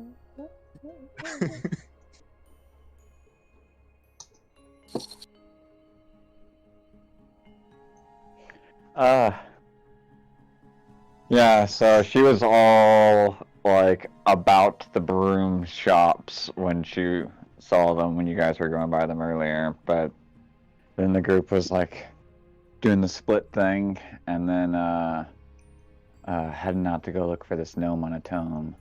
But in the back of her mind, she's thinking about flying broomsticks. Hell. Kevin thought I was saying I'm going to Slut Town, which is why I came in here going, you're going to where? I was like, Alright. Slut Town it is. Let's go. By the It's way, the I only did place I can buy the Bad Dragon Chroma Conclave line. No. Exactly. No. Exactly. They all said no. Ace is saying exactly. He gets it.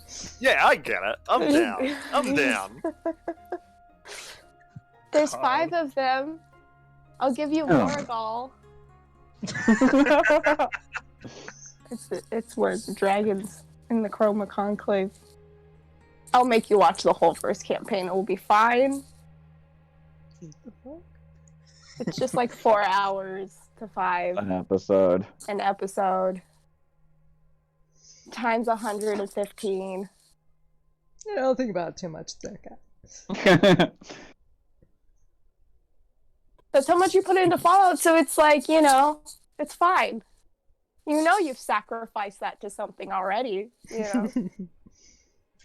Sacrifice it to the other gods of Dungeons and Dragons. Taliesin demands your soul. And Taliesin demands your soul! Your soul is forfeit! He just put his headphones on. I don't think he's willing.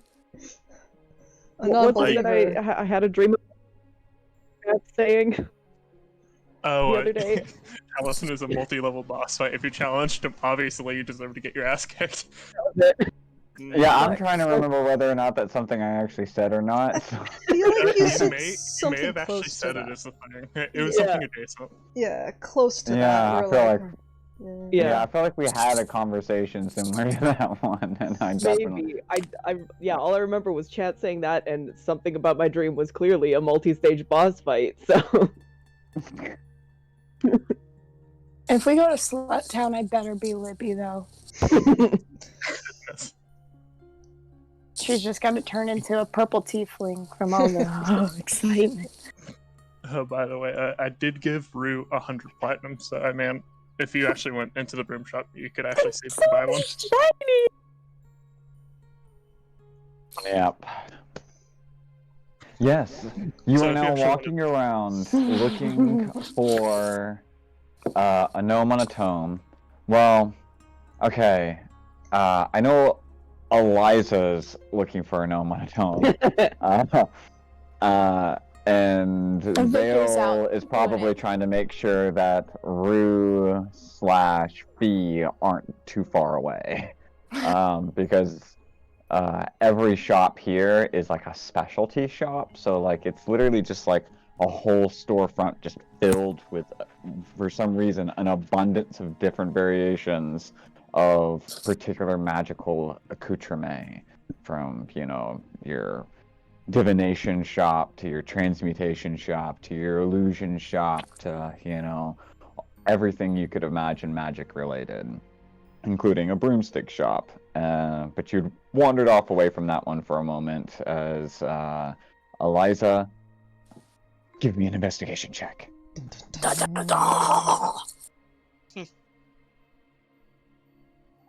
Yeah, she's not in. Ah, yes, I might have to do it. I gotta see it. See it. I got it. If my strength is +1, can I be giving Fee a piggyback ride? Oh yeah. That's what Hanu was able to do that. She has +1 strength. Go! Do it! No, Fee has her bicycle, so it's Fiona she's Rue. pushing that thing around, trying to add different things to it. She bought a couple of flowers and stuff, so it's got a few more things on it than when she got here.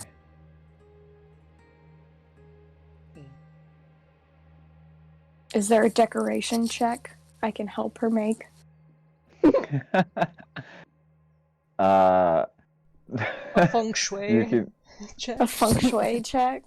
you can give me a straight charisma check. Oh god, that's my Disguise worst kit. stat. When you don't Do you have the disguise kit proficiency? I do! Then add your proficiency bonus to that 20? Well, that's my proficiency bonus right now. +4, so it's 25. All right. Wait. So yeah, it looks spruced up. It's nice. So you changed where a couple of the flowers were on it, and now it's just like mwah, floral masterpiece. All right. I had to make rolls on Eliza. this thing. Investigation 32. At a D4. We're gonna find this gnome! Can I inspire her? 35. Okay. Wow. That gnome Um, is fucking found. All right. All right. Joke's on you. So As well as this gnome. TC 36! DC 40. all right. So you managed to pick up a couple of pieces of conversation from some people disheartedly, talking about having spent several hours searching for the gnome on a tome inside of one of the bookstores and stuff nearby. And you pick up enough on it to know that they're probably not in any of the bookstores, actually. So they're not hiding amongst many books, all right? It's a book somewhere that's,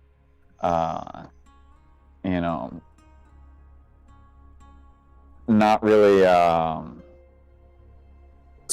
where you would expect a book to be, all right?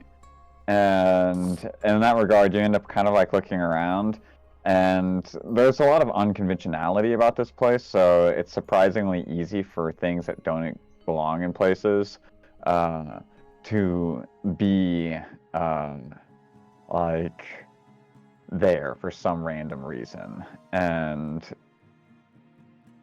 it's odd because so many people walk past it, but when you notice it, it's like almost roll your eyes on it, because one of the street lamps in town isn't actually connected to the ground. It's sitting on top of a book.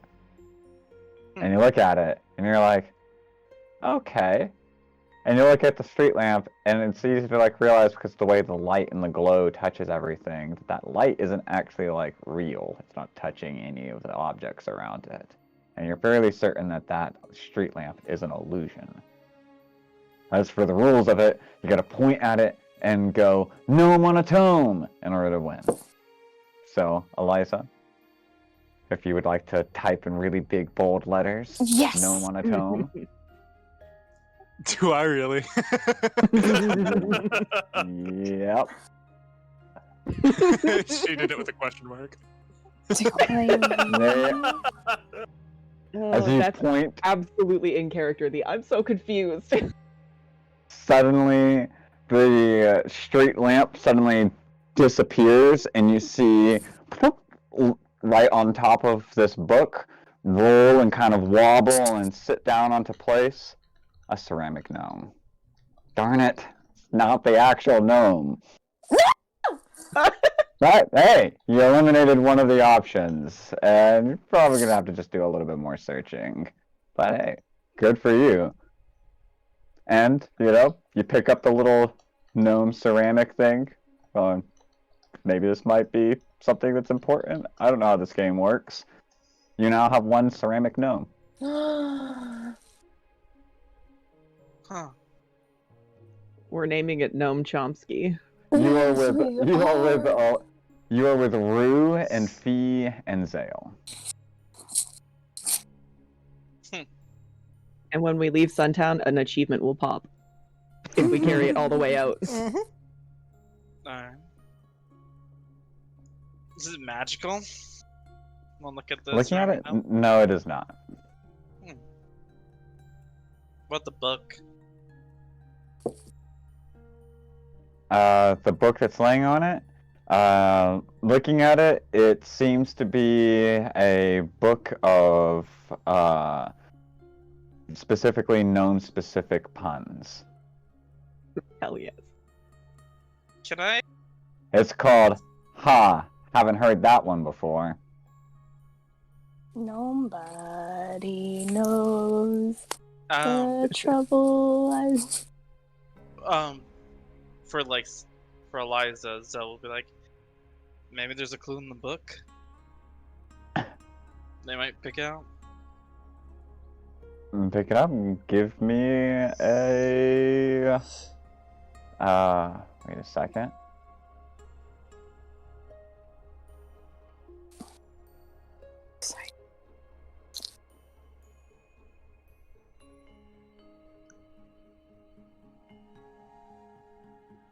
Said Eliza will investigate the book in the area around. Okay. So looking for some notes on something. Alright. And then another investigation check. Boop. For 29 plus D4. 30. Alright, nice. You look through it, and you realize that several of the flipping through rather quickly, you wouldn't notice it like right away, but if you take the pages one at a time slowly, you realize that someone has cut out several of the words, but they cut them out in places so that like you saw a word on the page behind it and it still fit the sentence, but like in a jokey sort of way. All right, and you think on it for a little while, and you manage to put together like a string of these words, but you're fairly certain you're gonna have to sit here and break apart this cipher for at least like an hour. This is not something that you can solve just sitting here, but you know you can. It's an easy one. It's just grunt work at this point in time. And at that point, your stomach growls, and you realize, man, what was that? Like, we did eat that thing, but we've done a lot of walking since then. Maybe like a slight brunch or tea break while you decipher this would be necessary, but Um, is there it's any not like something you would be able to do sitting down is there like or any do. cafes that we You can see, walk I by? mean, there's a lot of little breakfast and brunch places all over the place here. Alright, oh well. I guess for the time being, I am getting a little And bit of tired of course, there's still the Acacia Overlook, where you said you would meet back up with people that you know you can eat at. Everyone remember that for no fucking reason you have Heroes Feast going? I remember. Because I Mhm. opened the thingamabobber. So, I don't know. I figured I'd just throw that out there in case. Yep. Keep that in mind. No, I mean, we could go back there, but I kind of want to try these other cafes. There was actually a really good one back in the village. Yeah. So, Coffee so up to you. We could go back.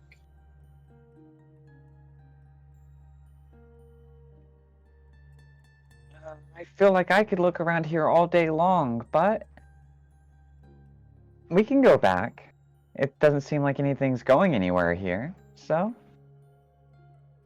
whatever you guys decide. Alright. Well, let's go back then. As you try to decipher the book, may not lead us to where it actually is.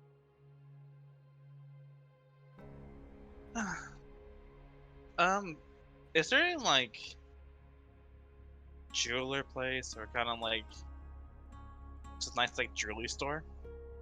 As we're walking Don't back? really notice anything like that around here, no. you said we went to a broom shop? You saw one, yes, that you were passing by just before seeing this whole lamp thing, and it's just right across the street now. Do you want something from there? Okay. It looked really cool. Didn't it? Oh my god! But I bet they're super expensive, though. Well, let's go find out. And so we'll start walking over there.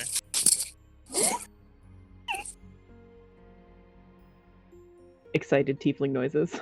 It's gonna then kind of like linger shyly a bit behind you guys as you go in, looking like a bit of like nervous, excited, but shy about it. And as you go into the shop, it's mostly like a wood carving kind of shop. It's got this smell of like deep grained wood, and you can see that there's like bits of fine layers of like sawdust and wood shavings on the floor, and rows of these kind of like weapon racks, but instead just filled with different types of broomsticks, carved from an abundance of materials as well. Some of them even look like they're made out of stone. They're so like glossy and shiny. You realize the prices on these range between looking around as you're kind of like darting from one to the other, like deep cherry wood one where like the end of it is waxed to this point, and then another one that's kind of looked like it's wound together from knotted like willow branches, and then another one that looks almost like a flat disc instead. Each of these that you go through range anywhere between 500 for like your standard looking ones, to some of like the nicer ones being about 50,000. Wow. So kind of just looking around. Any person in the store I could see? Any employees? Looking around, you see that there's a little elderly man kind of walking in between the shops. There's a couple of other customers in here as well, so they're kind of just like, helping people as they walk by. Go up to the elderly man. Yeah, go up to him. Hi. You get these thick circular glasses and wispy white hair, but he's got this kind of toothy smile as he looks up at you wearing this worker's kind of garb and a leather smock, and he's puts his hands on his gloved hands on his hip and says, "Oh, what wizardly and witchy folks do we have here? An abundance of interesting magical artifacts, ranging from, well, I see, a beautiful note. That is quite the instrument you've got there, little tiefling. And a particular hum from that technological marvel on your wrist. Please, how may I help you?" He said I have a beautiful what? Your flute. Your Oh, magical flute. thank you. You have a beautiful snort.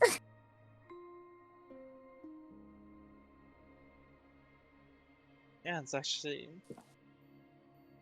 quite impressive. Well, Well- I have busy hands. I can understand that. Do you make brooms? Yes, I do. I had a very talented sister, and so I made sure that I could provide her with brooms that would relieve her handicap. For while she was talented in magic, she was born with quite weak legs. Well, I did My it so brother often. builds me things too. Oh, and so you are family. Mm. Yeah. Peas of a pod. Well, those of us in Suntown understand unconventional families often form more unique bonds. It's a I see. particularly interesting note. Is there... Oh, kind of first time here. Anything you would recommend for her? You point to A her. beginner's broom. Start easy. I have such busy hands because my sister would often get ahead of us. She broke brooms quicker than I could make them, often pushing herself to greater limits. So, it's best to start off low. Plus, it won't break the bank, and I promise you, it will last you a very long time. Do you need to practice with it a lot?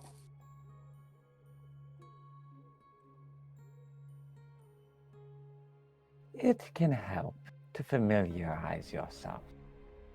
Yeah. Given enough time, you might become proficient in broom flying and achieve acrobatic feats that would put even a trapeze artist to shame. Do you have trapeze artists in Suntown? No, but the troops do come through on occasion. The coolest place ever. Okay, so beginner brooms, are they super expensive? My brother only gave me like 100 platinum, so No, 100 platinum would get you quite an impressive broom, but you could get a beginner's one for about 500. But as newcomers, I'll give a discount. Let's say 400. Oh, that's actually my kind of you. should we do this like, whenever you guys would get me new toys where we actually get two because I always broke the first one? I hope you don't break this one. I mean, it's a broom and he said I could be a trapeze artist or something. Well, I think one's fine. If it breaks, I can probably fix it. Okay. Do you think my brother would be able to fix it? Or would we need to come back here? While I'm certain your brother is talented, I would prefer if something was broken that I made, that you bring it here so that I might mend it. This just sounds like more excuses to come back to Suntown, so I'm okay with that. Holy shit! I just had deja vu out of character. Literally had this conversation before. Ugh. I saw you had a red one in the cherry wood. Can I maybe look at that? Or do you have a cheaper version of that one? I didn't really see the price tag on it. Cherry wood would be quite a quick broom.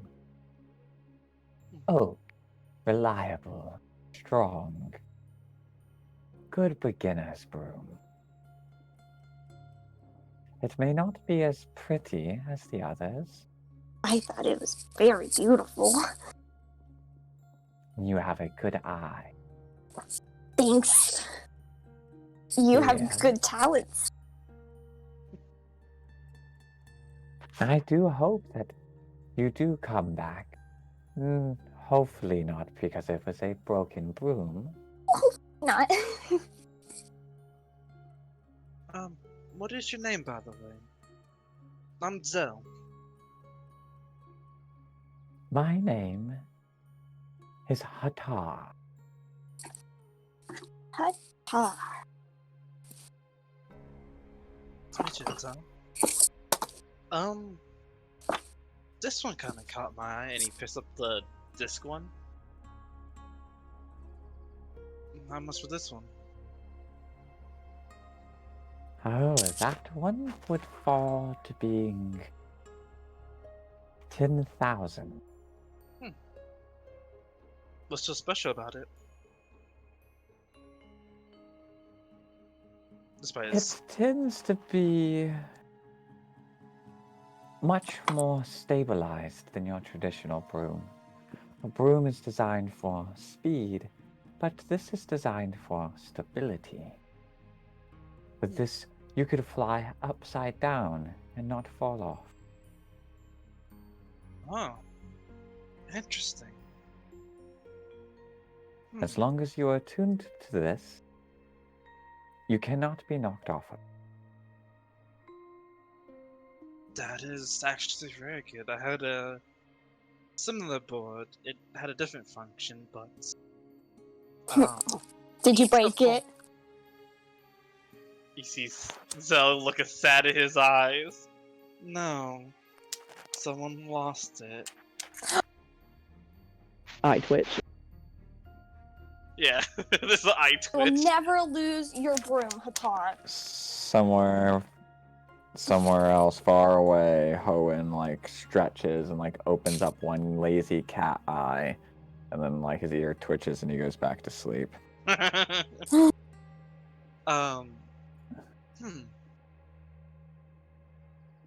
That's actually really cool. Does it have to do with anything with gravity magic? I took some nods from precursor technology, as they would call it now.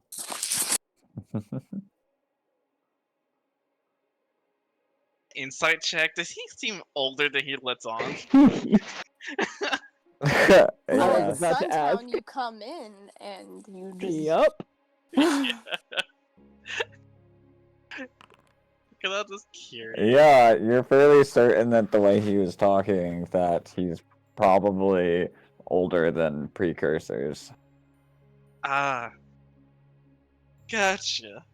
Interesting what his sister is. Alright. On that note, as you guys wrap up with buying from him, and are you planning on buying that board, or were you gonna? I'm Are you gonna just buy a gonna go board. shopping? He would place it down. There's not enough money for that, but he just wait for Rue to buy hers. All right. Exchange coin, and you leave with a brand new broom of flying.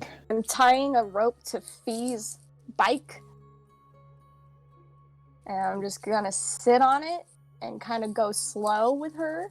She goes, That's okay, so adorable. I've got an idea. Okay. You want to try it out? Mhm.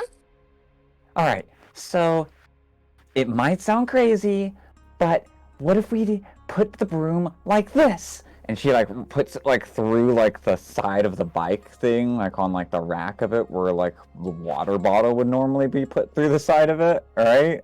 And she goes, and you just sit on the basket on the back, and we can ride it like it's a flying bicycle. I look at Dale. Is there any? Yeah. Just stay low enough so I can catch you if you fall. Okay. First, let's make sure I don't break it as soon as I get it, and let's just see if, without sitting on it, if it just lifts the bike up. So, because it with you and the thing on it without sitting on it, it does lift it buoyantly off the ground, just a little bit. Light And we little have the hover. rope, so it looks like a bike balloon right now. Mm-hmm. Okay. It looks fine. I give it a tug. Does it feel like it like pulls down easily, or like could it handle more weight? You're fairly certain. It looks like it could. You're uncertain. You see his feet just leaps right up onto the top of the thing, though, right into the seat. And it like, as it does, it like lifts like right up higher and higher, right, for a moment until the whole rope goes tug. She's like, "What? I'm doing it! I'm doing it!" Doing great. Just breathe. Just breathe. Just breathe. How far up are they? She's just at the end of that rope, so about 60 feet up, right? Okay, good. It took her about 12 seconds to like slowly hover up there. You realize, oh no, yeah, she's still within her weight range on it. So she was moving about 50 feet around on that. I pull her down and I climb into the. She's like slowly breathes, right? As she's doing like deep breaths as it lowers itself down. Good job. She's You're like, doing great. Just balance. Just balance. Good job, Fee. this is amazing! It is. I'm gonna climb into the fucking basket. You get into the little thing on the back, and they're just like framed with flowers. The rope's no longer holding it, and you both kind of just start going up and up and up. I grabbed the rope. Right, but like, well, Rue's still holding the rope, so it's just there Oh, with yes, them. you grabbed the And rope. so they lower back down again a little bit. With the stuff that she's got on there, combined with the bicycle, combined with the two of you guys, it now moves 30 feet. I drop the rope down to Zale so he can kind of have it tethered to us. And holding onto this rope with the two of them on a floating bicycle, like you're walking a balloon through this magical town of Suntown. I You play on guys my make your flute way on the back. This is amazing. playing the flute, and Eliza, you follow next to him, holding this rope on your way back to find a place to read this notebook, to find a gnome on a tome. And with that, Hanu, you're finishing up your tea, all right? Mhm. And your perception check, as you guys were kind of standing up, and Ember kind of like wandered for a moment while you were having your tea. He comes back to the group just as you're kind of like standing up, and you see Hovenholm right there next to you. Sorry, I see what next to him? You see Hovenholm right next to you as you're kind of standing up, brushing off a few bits of Okay. like leaves off of your pants, and Ember returns back Oh, to the group. Any news? Not particularly. I was distracted looking around. No, my kind of distracted, or something caught your eye and you... Yes. Yes. That doesn't really pinpoint it down, but I'm guessing that's the point. Care to show? Not at this time. Oh, So you seem nervous or off-put by something? No. Okay. It seems Just as you're relatively thinking about normal. that, too, you look past his shoulder, and you're thinking like, huh, is there something about that? And your eyes wander past him as you catch the back of a head that... No way. No, it's not. Oh. I'm gonna message you what you see. Ooh. Well,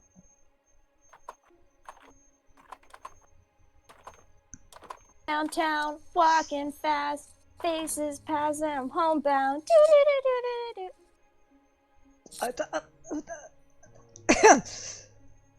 Starts coughing really. You alright?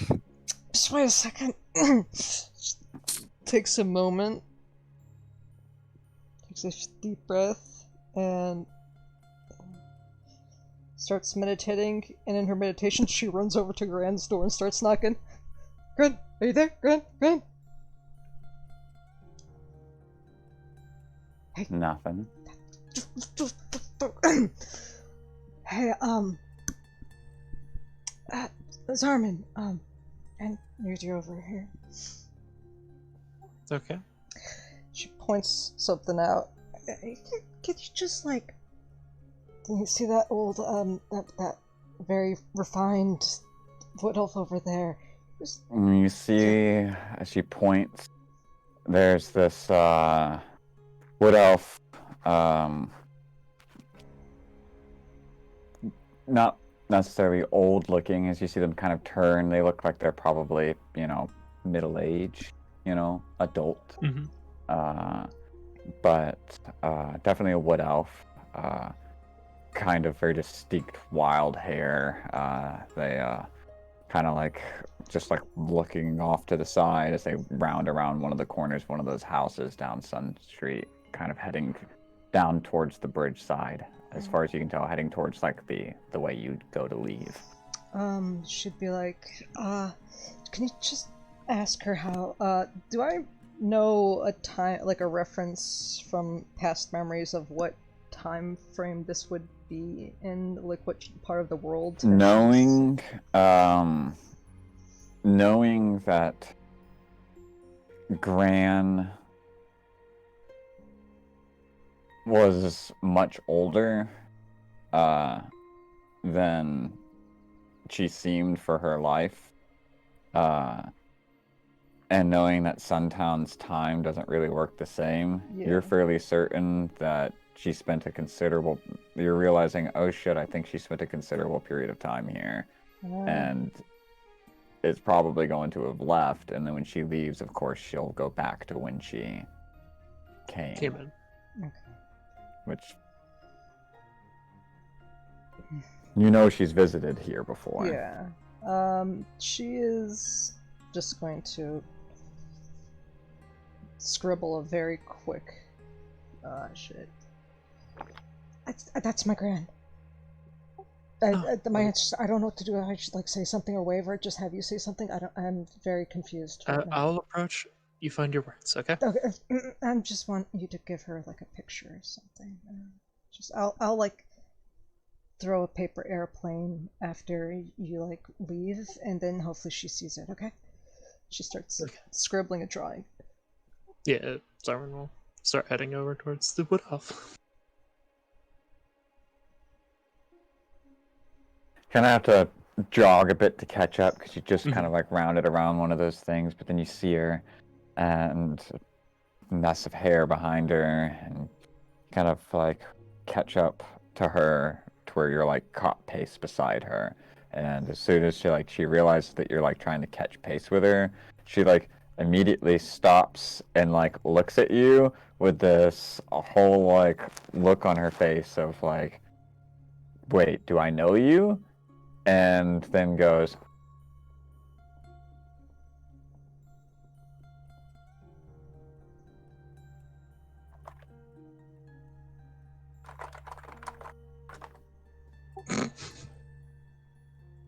Oh no. That's a Titan. Do I hear that? no, I was just hoping you could deliver that line for me. Oh, shit. Oh, I don't prepare her voice yet. Sorry. You had a fun one. Yeah. Do it. You got a good reason for being here. Yeah, a friend of mine actually knows you, but she seems a little anxious right now. Did the guards send you? Sorry, what was that? Did the guards send you? No.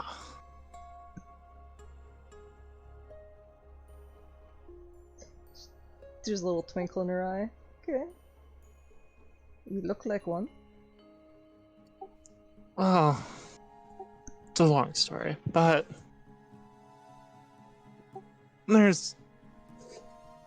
I'm not quite sure how you relate to her, but she definitely seemed excited to see you and nervous even. She just looks around.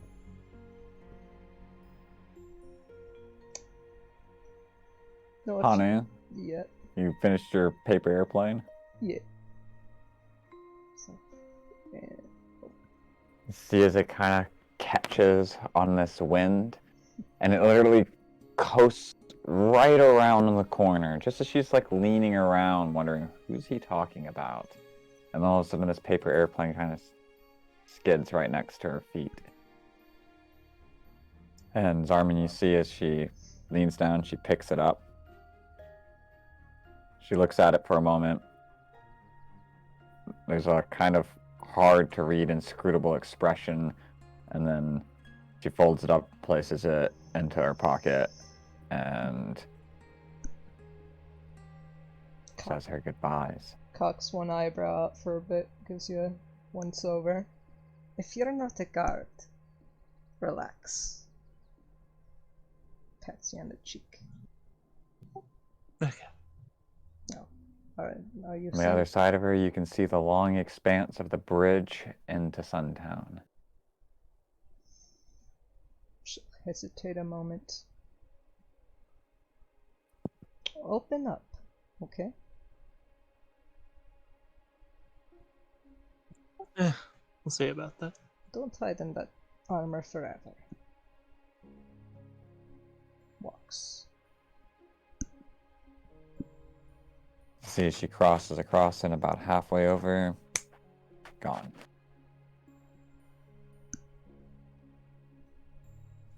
Zorman will start heading back to Hana. She's like pinned up right against the tree. Did I create a time loop? Ember's just standing here staring at you confused the whole time. That's one of my ancestors on my father's side. Yeah. What? I didn't want to like create another paradox, but I don't know what I just did. Oh my gosh. Well, she got that paper now, though. Okay. Okay. Okay. It was a drawing. Something that she always seemed amused about when I was drawing it and showed it to her, so I thought maybe this is the time. Maybe she'll make a connection that way. She's... Well, anyway. Okay. Alright. Everybody finished with their tea? Or you have something to say, Gwen? She shakes her head. No, it is time for us to finish this quest. Okay.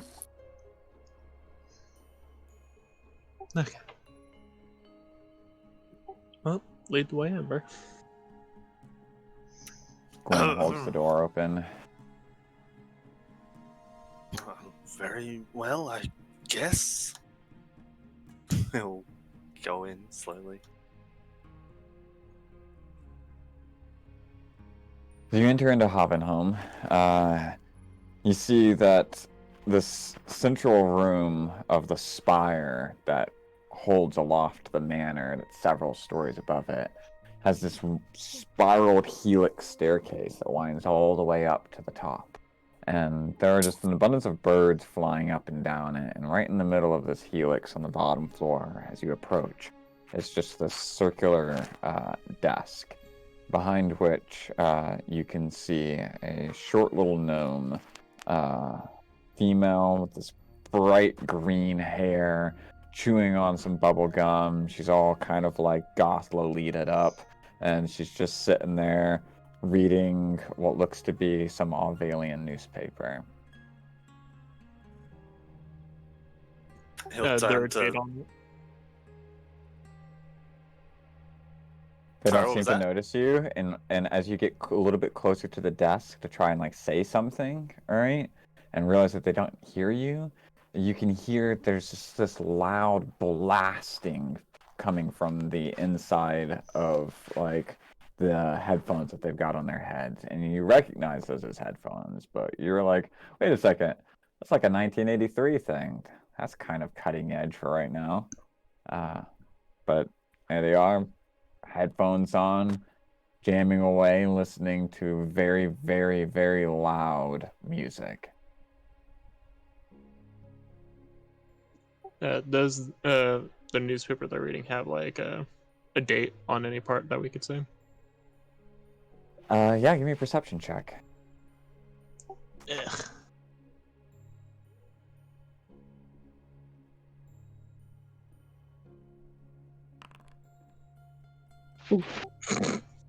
You're uncertain, but you do notice that even with that, that the word you saw on the thing was "war" in big and bold. All right, so you're fairly certain it's a modern one.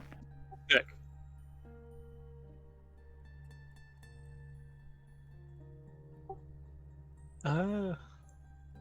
Not quite sure how protocol for this goes, but do you want to get their attention, or would you want me to? I don't know how you want to do this. Gwen walks forward, and she on the desk with one knuckle, and then puts her hand behind her back, and the other person like looks up, and they put their headphones down. Oh, I'm sorry. What can I get for you? Lose a pet? If you lost a pet while in Suntown, they don't come to Havenholm. Go look for them in the garden. And they go to put the thing up, and Gwen just raises like a hand, and then she like looks over at you guys and takes a step back, and you see that Gwen looks like right at you, Ember. Looks a little confused for a moment. Oh, yes! That's right. Sorry.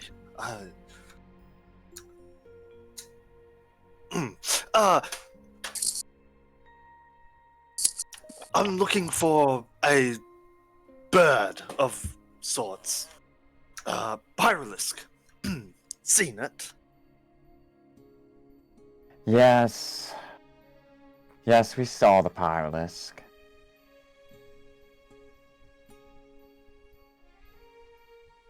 If you got an offer on it, I'm gonna tell you, it hasn't gone very well for anybody else that said it up to this point. Sorry, I missed that. What was that? It hasn't worked for anybody that's tried to make a deal with it up to this point. Pops a big old bubble of bubble gum. Offer.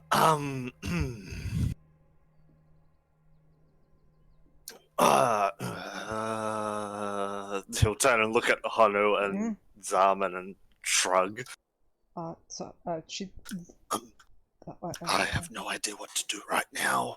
Oh, Well, I mean, you're just looking for it, right? Mm. Want to ask to see it? Yes. Oh, good idea. Yes. I'll turn back around. Can I see it? She rolls her eyes. Up the staircase. Gives a smile and a nod. Thaddeus! oh, She yells really screechingly loud, and it echoes all the way up to the top. Several of the birds' feathers like fucking plumage out as they freak out and fly away. And she puts the music back up over her ears.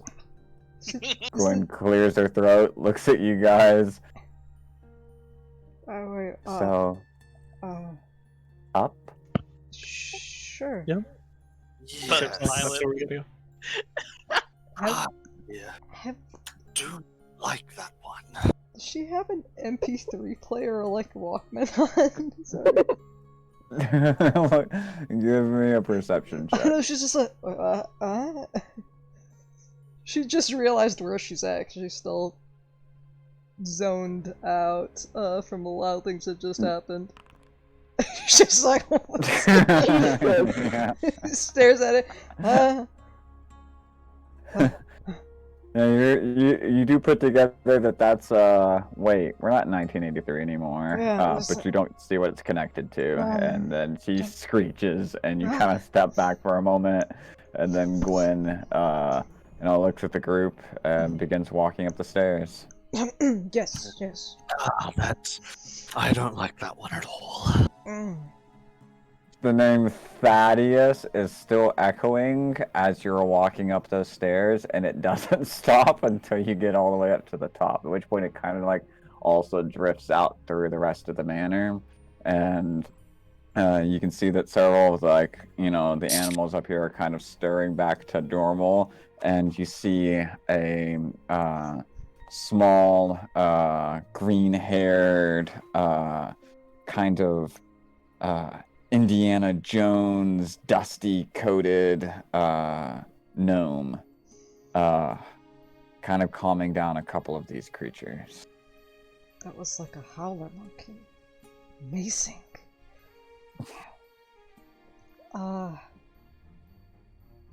She will also start assisting and helping calm some of the animals. Well, she'll first capture Thaddeus's attention and make a gesture of, "Can I help calm them down?"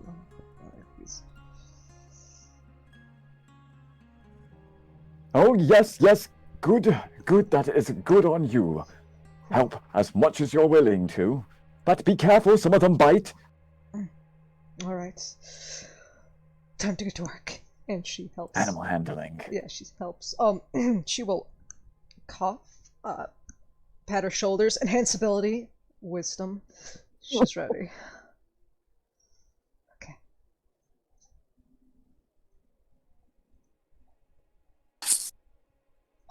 $24. Alrighty.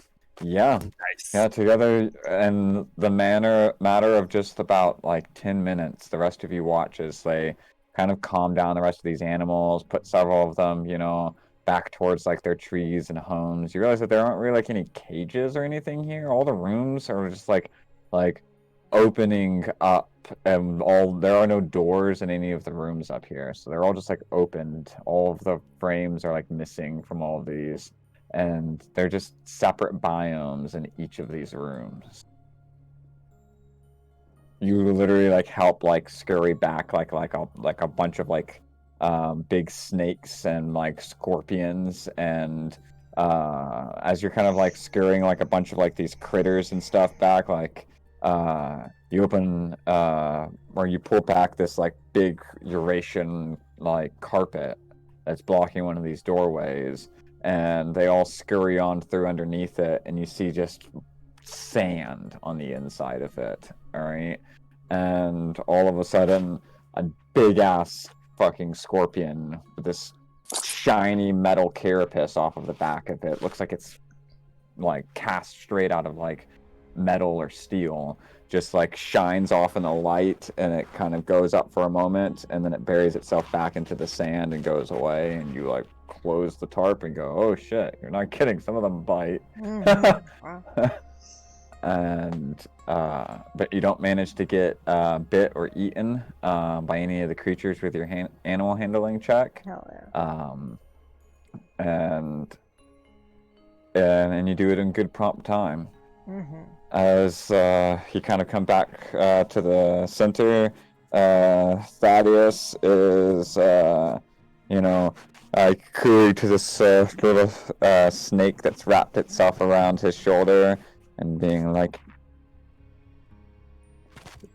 "Oh, that's fine, of course, your horse. You can stay here, but you have to really learn to be a bit braver than that." And then looks at the rest of you guys and says, "How may I help you?"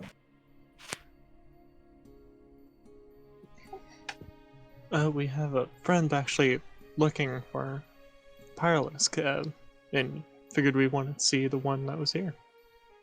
We'll raise a hand. Oh, I am afraid there up. might have been a terrible misunderstanding. We are not a pet shop or, as one might say, an establishment where people come in and make deals and things like that. In fact, we are a rescue operation. Yes, well, I think there may have been a slight misunderstanding with the Pyralisk. It's been a companion of mine for some time now. It sometimes just gets a little excitable and runs off. Looks you up and down.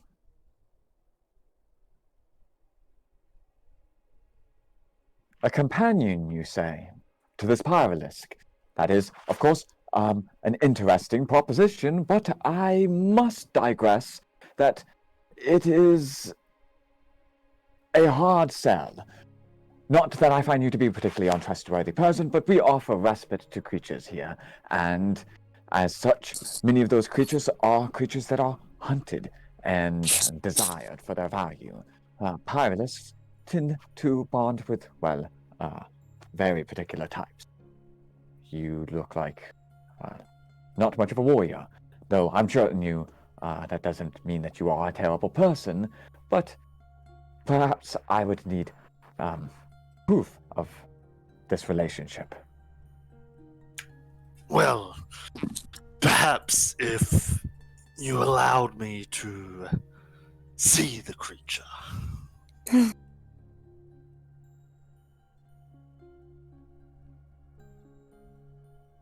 Where did they go? Oh, yes, that would be perfect.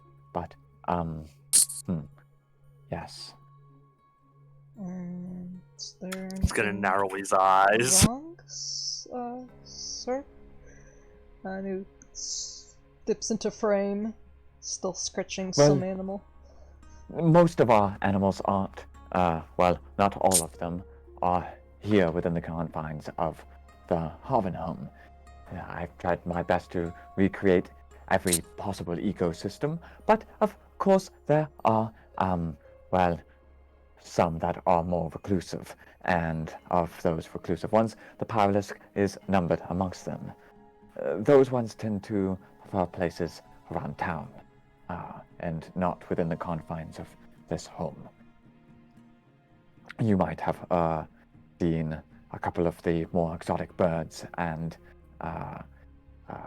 friendlier or exotic creatures walking around town. They are, as well, ones offered shelter.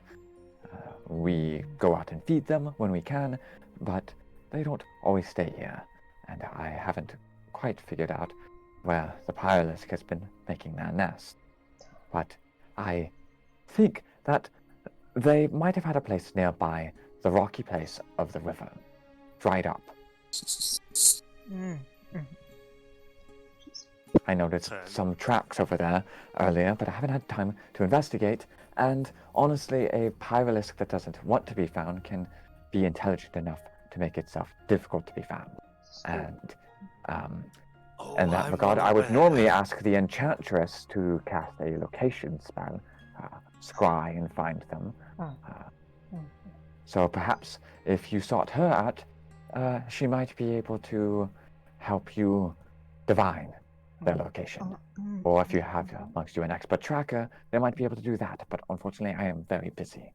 She's making a series of expressions of like, aha, oh, it's just kind of finger up, kind of scrunches back into the background. Would you happen to at least have like a feather of this Paralisk? Laying around, something? Unfortunately, no. We clean up here quite regularly. Well, You have to. okay. No, of course, she says, given some belly Ember screeches. will start rummaging through his bag. Would he happen to have one on hand? Yes. Oh, okay. He'll pull one out. Just Right. this.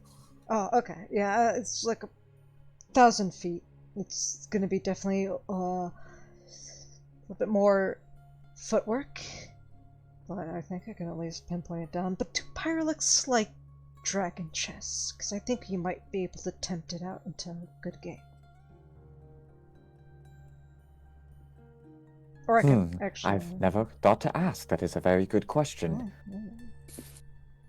I mean, if they're, all about warriors, of course, warriors need to keep their mind sharp. It has to have picked up something over the years. But that's just my thoughts. Anyways. I'm personally terrible at the game. I'm sure you are a little bit better at different activities, mental activities like drawing or, I don't know, I've always been a fan of Three Dragon Ante, but I digress. Again, very busy. Okay, yeah, sorry And then all of a sudden you hear once more his name just echo out from down below. And he kind of gives a start. Like, I'm sorry. several of the birds all fly out again. I feel like there's like a better way, like a little bell that she can ring or something. But I guess it does get loud in He's gone. here. Yeah, it's like, okay. Oh, we should probably head closer to wherever he mentioned. See if a spell would work better from there. Agreed. She's looking around all these animals. Her gears are turning. She looks a little bit nervous, but Forrest steadies herself and nods and continues. You okay? Yes. If we get closer, I want to see if I can speak to an animal. I can pinpoint it down.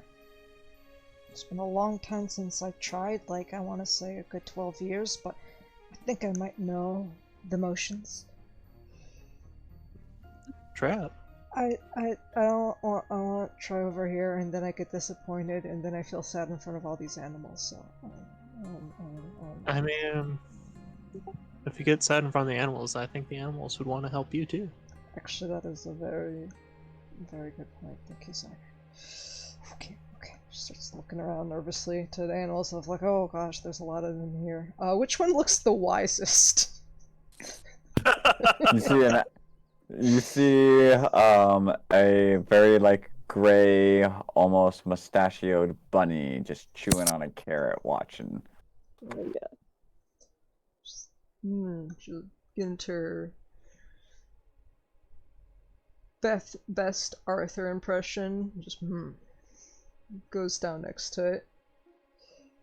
Harvest a little bit of food first. It sniffs, reaches out and takes it. Just puts her hand out just so it's familiar with her. And, makes a few quick motions. Seemed like you've seen a lot in your time.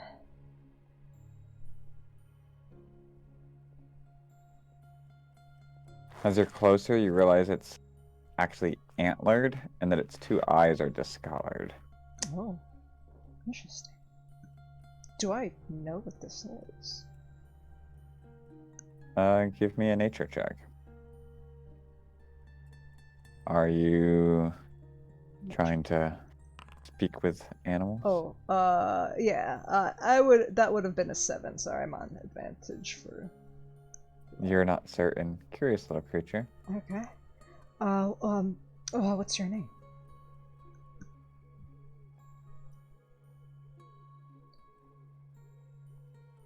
Help us! Oh. Kidding. I'm sorry. I was like, I'm sorry. oh, okay. I will. I'll free you all. Fucking help them right now. Hobbin Home is burning 30 minutes later. Hanu is just like that smiling kid picture outside the burning house. Right? I've liberated them. Okay. Oh. Name is evidently Nibs. Well, Mr. Nibs.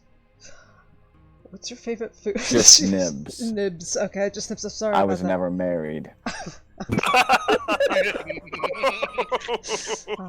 Leave alone. Understandable. Sometimes you can't tie yourself down. Anyways, she just has a basic conversation of, so you like it around here? Okay, Pyralisk, has you ever seen one?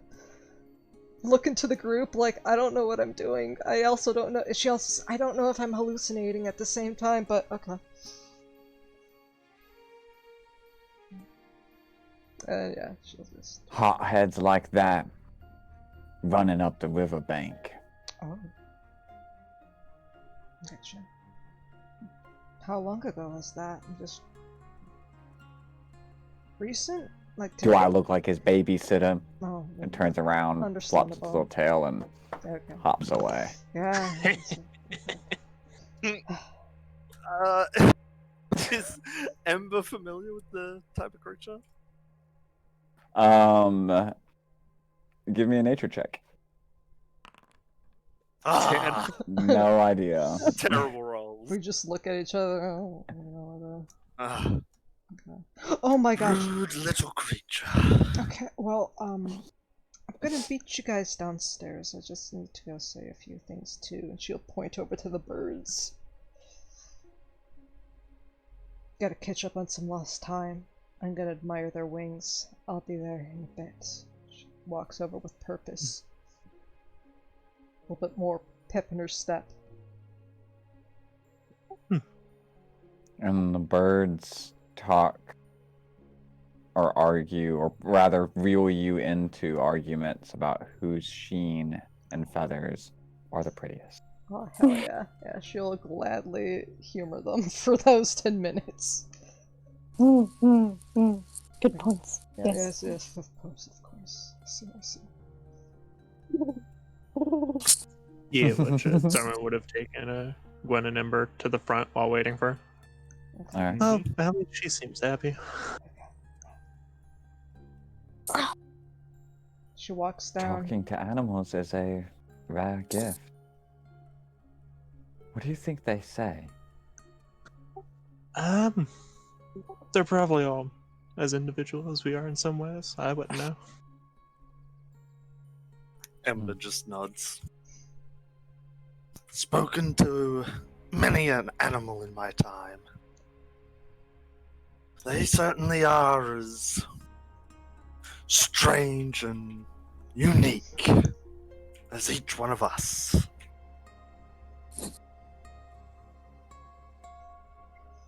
Gwen nods. Doesn't say much of anything else after that. Hanu returns back.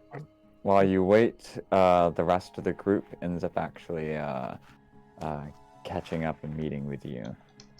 Having walked past on their way up to the overlook, they would actually be walking past Hovenholm on their way up there.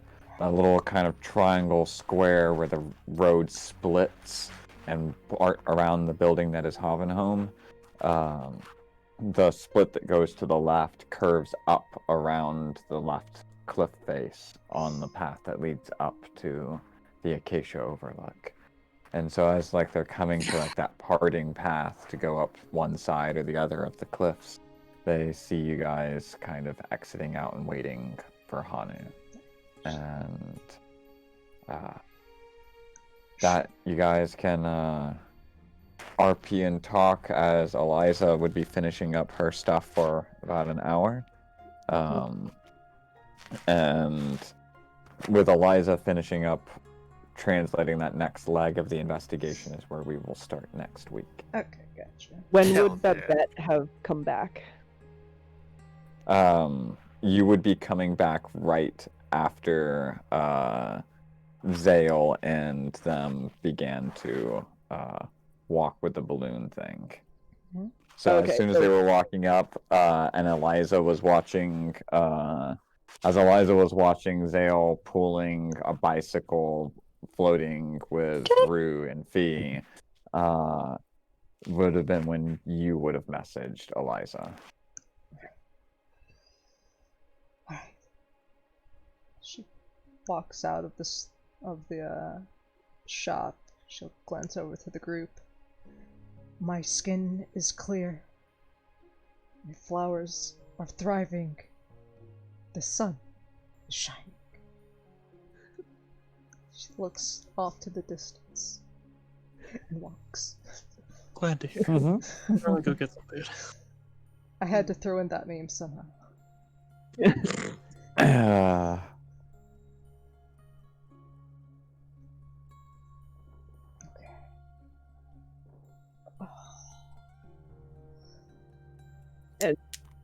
When Babette kind of catches up with the group, she would have kind of asked, generally looking at Eliza, but it would have been a general question. So, any success on the gnome?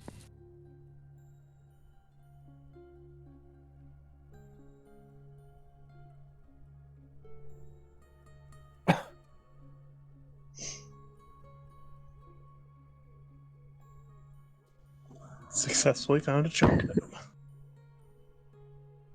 I guess a junk gnome is better than no gnome. Oh, that's a sentence I wasn't expecting to hear today. I guess I should have after I heard that you have to find a gnome on the town.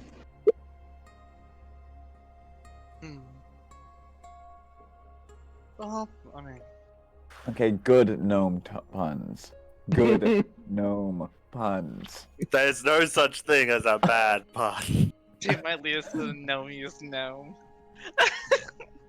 Shit. No. Oh, wow. How dare you, sir? Madame. Sir, madame.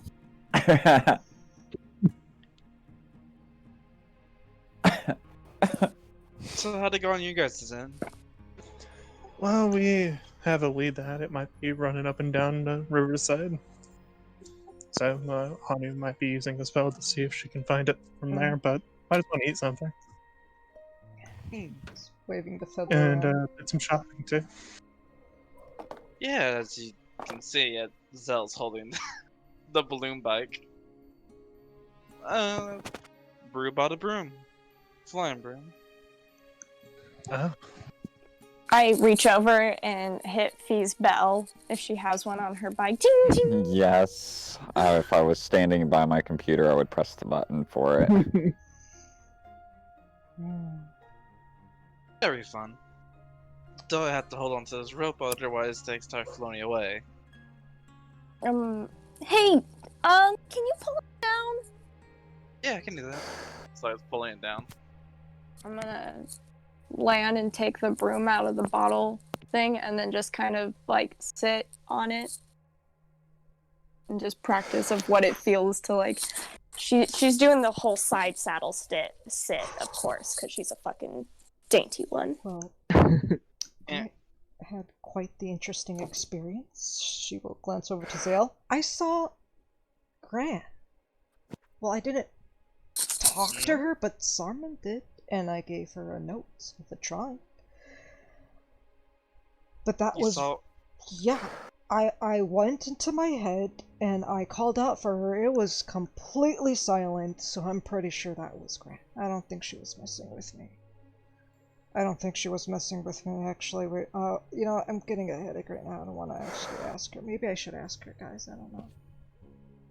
Huh. Do what you feel is right. Don't worry about it. As we're walking by shop windows, Babette looks kind of casually over at her reflection. Still the same? Yep.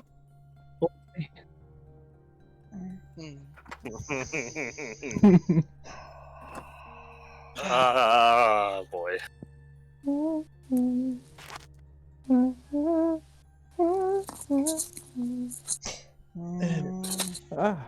This was a fun session, y'all. There was a lot of interesting little developments in this little shopping spree. Oh, yeah. Yeah. Listens to our little conversation while she was in Whispers. Yeah, I'm excited to listen to that. I don't know what I'm talking about. I have never said anything of worth of interest. No. Oh, also, let me quickly double check something. Tristan looks up at the sky. I think the only thing that can wrap this day up would be if I'm able to surf. Then I think I'll be running that way for a few years. I'll just take it for right now. I don't think this place has a beach. I mean, it has a river, but it looks like it's dry. I don't have my surfboard here, but I'll take my victories as they come along. I can speak to animals. I don't know how, but I did. I mean, I kind of know. I kind of know how. I used to train that for somewhat time, but it's been a while since I tried. What did they say? Well, one of them was quite rude. Oh. Well, he gave some good. I was approaching him with a business, and I think he had enough of everything. He was in the there. mood for pleasure, not business.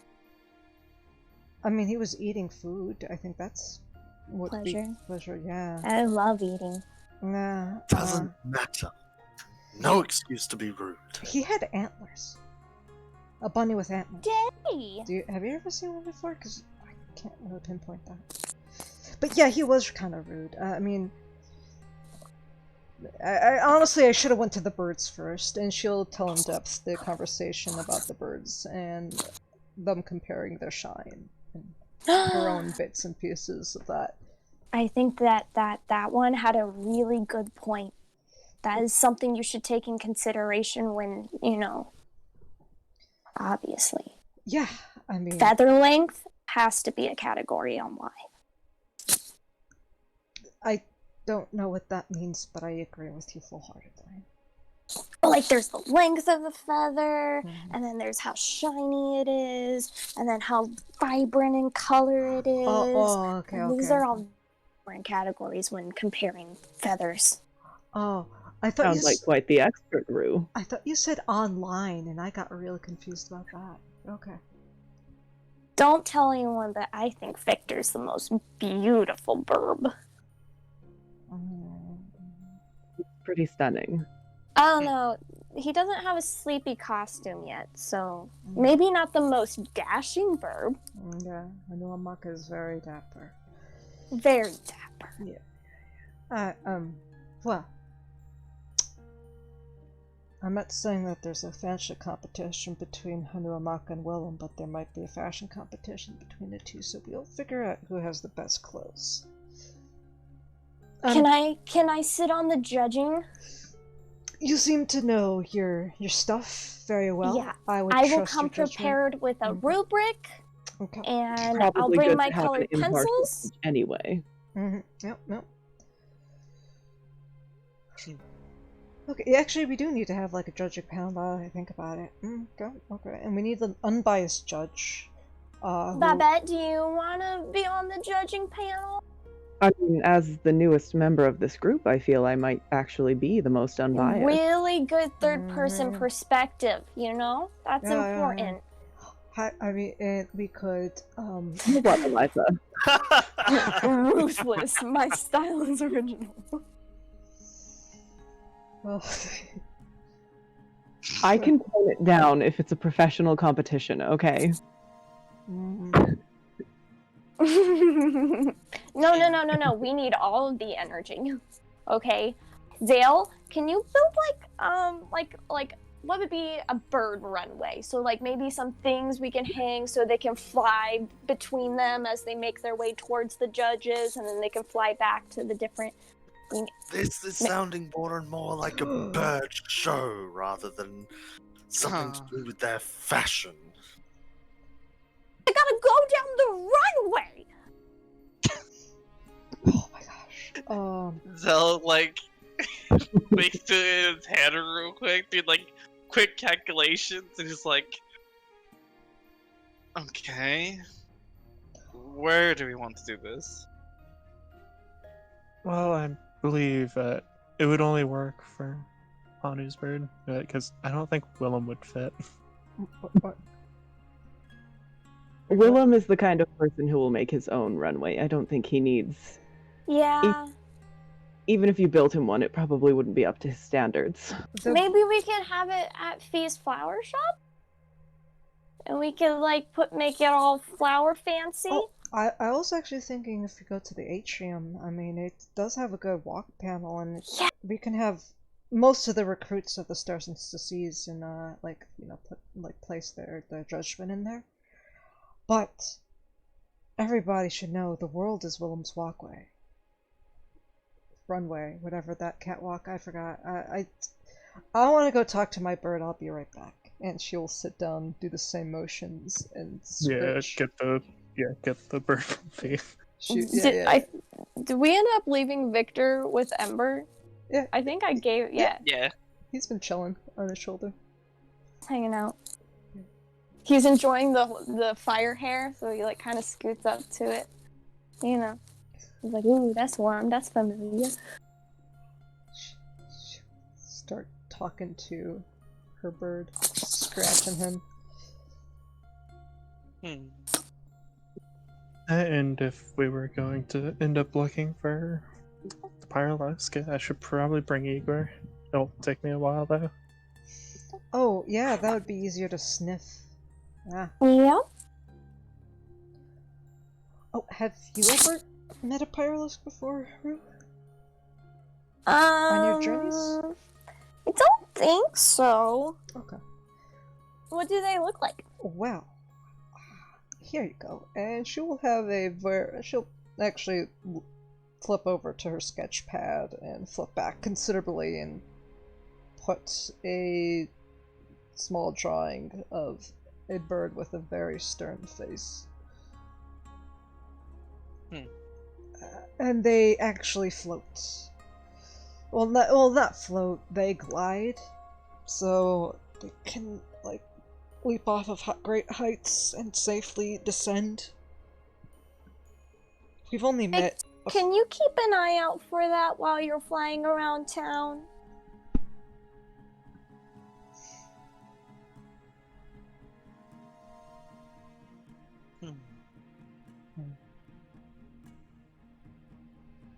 Really well.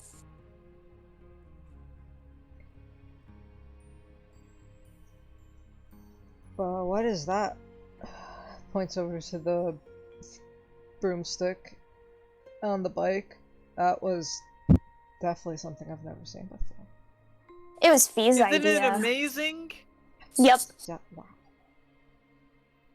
She's just kind of riding it around you guys in a circle, ringing the bell occasionally.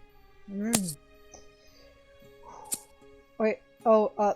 Can you swing down here? I need to grab my bird for a second. Oh, raises Comes her hand. down. Okay, thank you. Ding ding.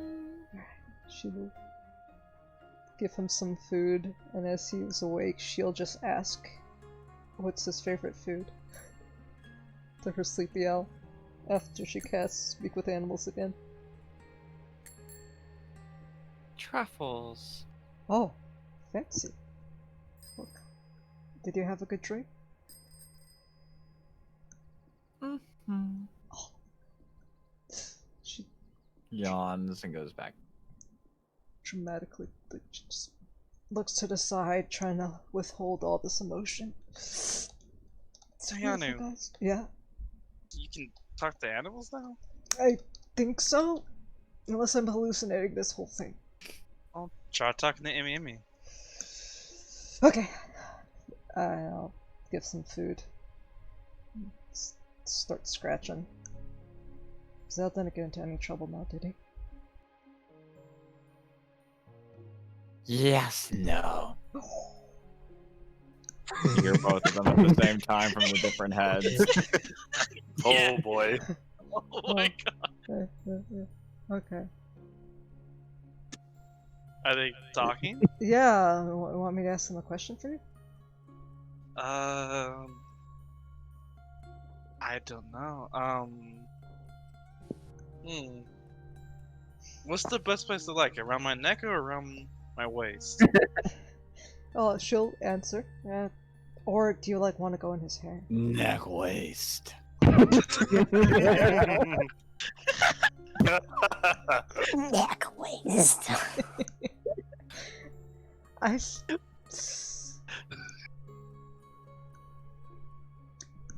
How You about right? she'll respond back? Like, she Boing. probably Clearly. ask a question that's not yes or no, or this or. Oh, okay. What do you like doing throughout the day? Sleepy slithering.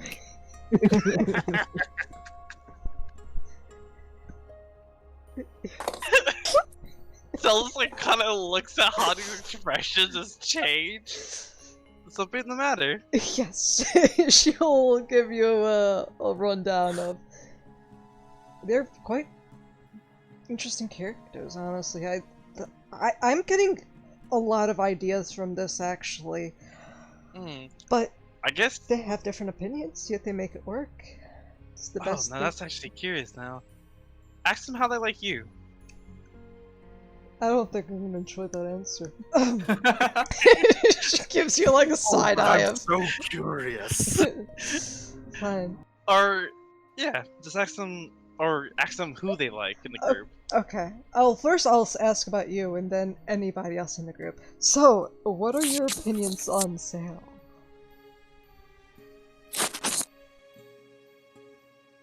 Damn brilliant. What do you say? You hear damn brilliant.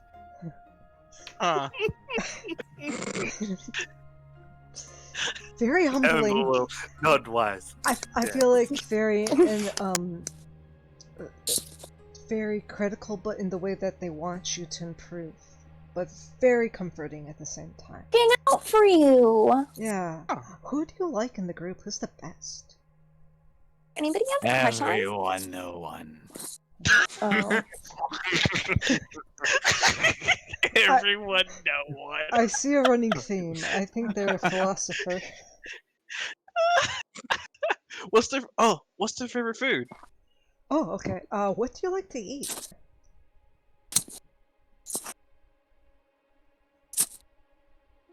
Tears. Oh no. Zale does cry a lot at night, so they're probably just, snacking on. Well, I never cried in a while. she will hold your shoulder and give it a squeeze. You're gonna need to show a lot more emotion now. They like tears. What? They like that salt. Sodium. Yeah. That's weird. But it's nutritious. Goats climb Don't up. judge. Yeah, goats climb up Oh, like no, mountainsides not to lick salt. Judging, just you. This is why they called you dumb. Oh, Alright. Next question for them. See Oh. the answer again, the same answer. okay. Hmm.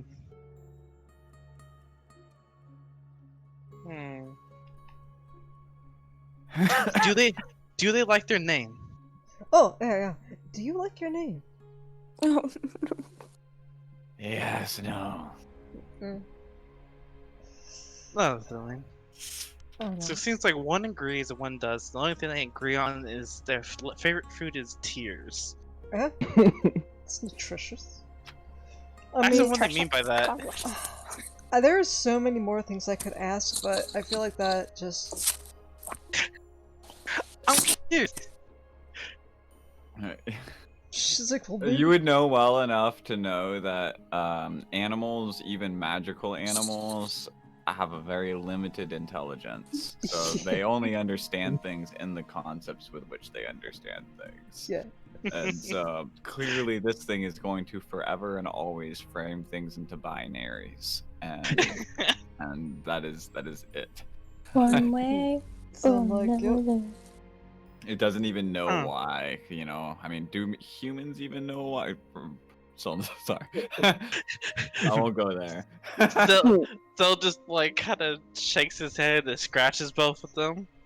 Well, that was interesting. I mean, I was thinking about making a small, well, not small, it's going to be a large comic series. Like that one, you know, book from Omodo. I'm just thinking about doing that for all the animals that are in the group, so this will help me out. Try to pinpoint characters and how it reflects us, but not really at the same time. I don't know how I feel about having a twin. Oh, I feel no, like that'd be really bad. It's like, just think of the adventures that we're having, it's our animals having it instead. Ah. Yeah, see? Yep. Well, that could be actually See, interesting. yeah. I mean, of course, their ship will be a huge dragon turtle, which is me, of course. Huge dragon turtle. Yeah, I mean, I carry this little guy all the time. I'm his main mode of transportation. She scratches her sleepy owl. Someone would hand a piece of food to Vladimir, and then you'd probably notice Vladimir's there. She waves at Vladimir. You want me to say anything to Vladimir? I mean, talk what you want. She'll glance up at the sky to see the cloud of the DM and see how he's up for this. One more animal. Yeah, no. Okay. I'm down for it. Okay.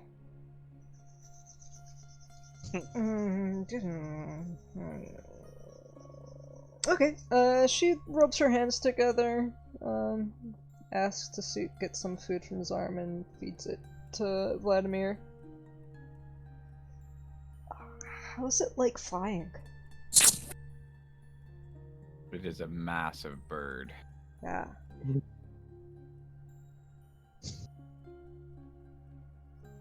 Right now it's currently perched because it doesn't do a hover very well. Yeah, so... You can high fly, but it's Okay. not. Yeah. Okay. Like, well, I feel like I would be asking it questions that I would want to figure out as a bird, so I need to stop that. Oh, do you also like your name? Vladimir? Looks over to the seagull. Vladimir. What?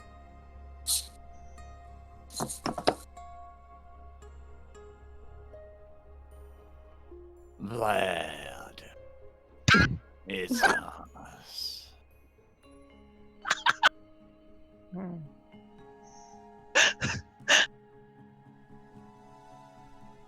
Vlad roams with bear. Whoa.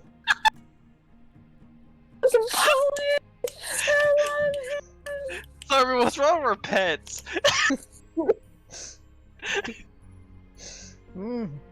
Inside the bed. Does he also do it dramatically looking to the distance? As He's sings? always squinting. He's a That's a giant really good eagle. point. He's a giant eagle. He has eagle eyes. Okay. Does Ember pick up anything on this bird with his inside? Hello, Mr. Wazowski. Yeah. He's he looks like a very old, very noble bird. Ah, yes. That explains it. It's like just out of nowhere. Oh, uh, uh, You're squiggling yeah, like a fish. I would sure hope I would be. I am of the ocean. Okay, so what's the best thing you've ever caught? Greatest meal.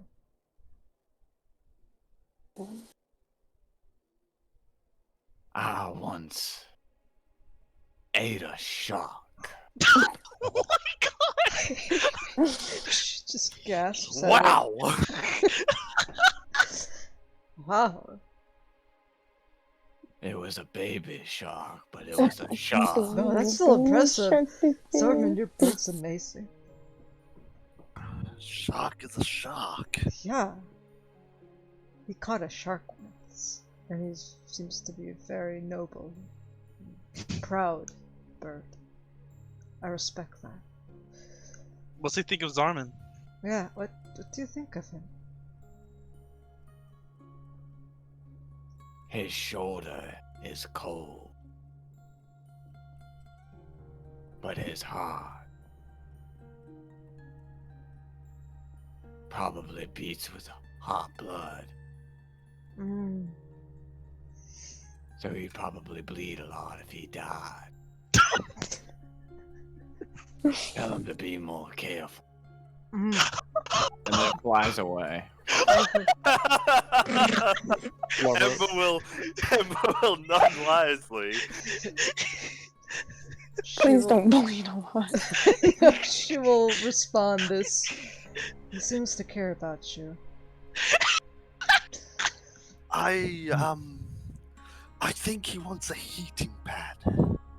Yeah, maybe if you put like something warm on your shoulder, like a little bit of fur or some like a cape. Is that what they're called? A cloak. No, you have a cowl though. Start scratching your chin. A lot of the time I'm wearing my armor though. Oh. Get a pauldron on it. Yeah, that's probably made of leather, or something. Because I know with anything with large claws, you have something on your arm, and they will hold on to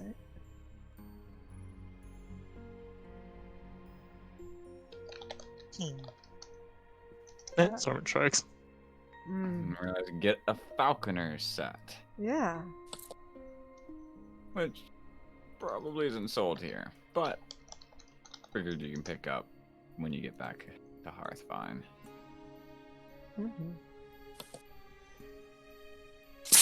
A falconer set costs 50 gold. Ooh.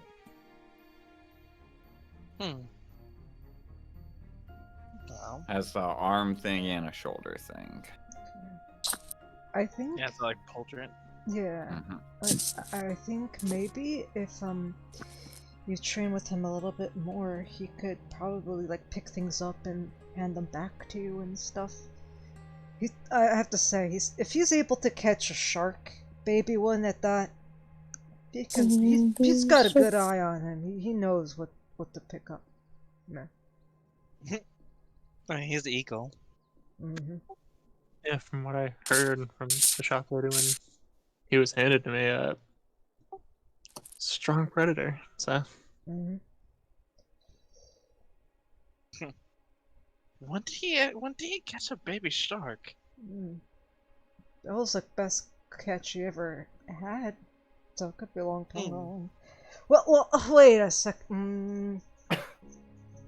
I can say it was definitely before we picked him up because, or wait a maybe.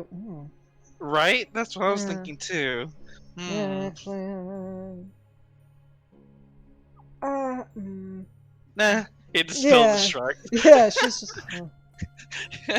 I don't.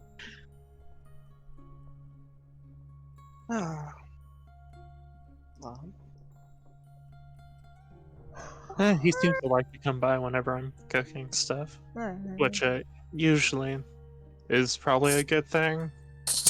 Because I don't know what he would try to hunt in Hearthfine if I didn't. I mean, if he took a baby shark, I mean, that means all the poor gnomes and halflings of Hearthfine Hey, are hey, his prey. hey now. You're jumping the shark right now. Just stop. No. You jumping the shark? Is that Jumping really the a shark. saying? I think it's a good Yeah. saying. Yeah, Because yeah, it seems to me that you're jumping the shark right now. yeah. Oh God.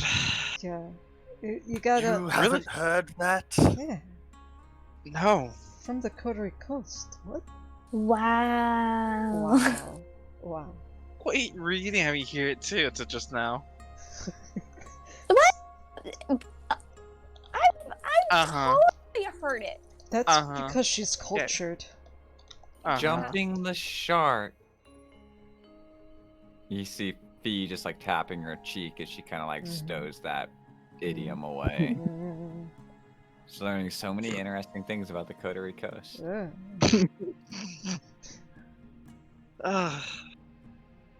I grab Victor or call him over and then hold him in front of Hanu. No. Yes.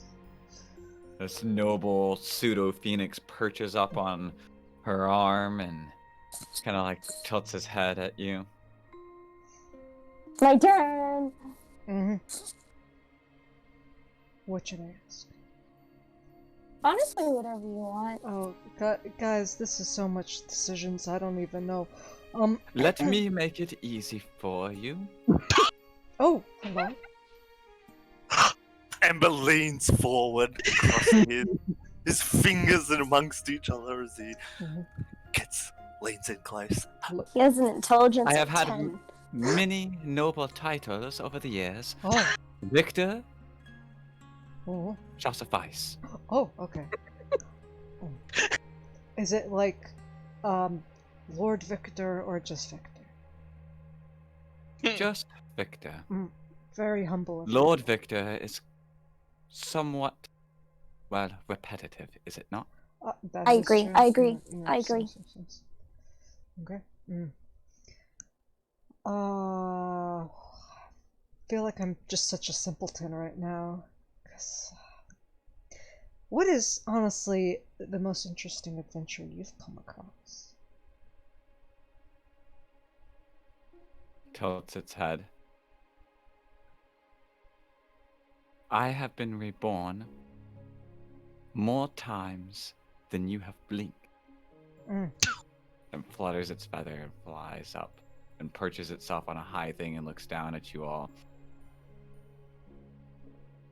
I do not understand why any of you are still alive. Well, Well then. Says the immortal bird. Also, do not put me in a pocket again. that really wasn't,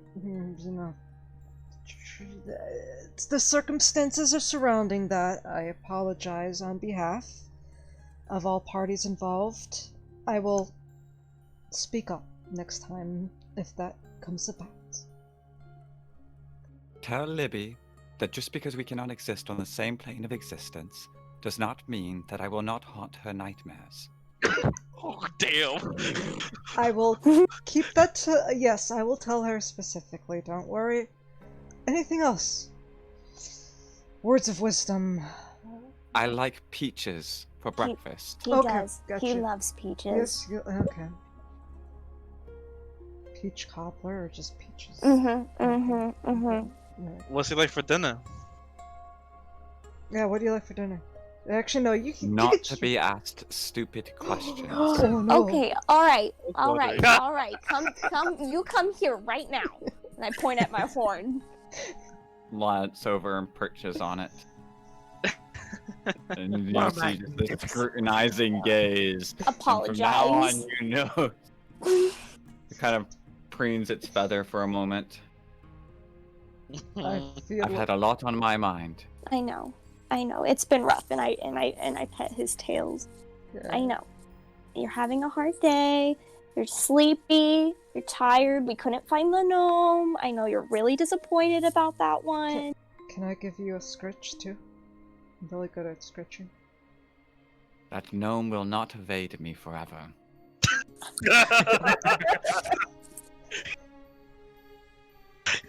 He's really upset, I you guys. believe it. She will help Rue calm him, just pamper him right now, just giving him a nice little same motions Rue's going through.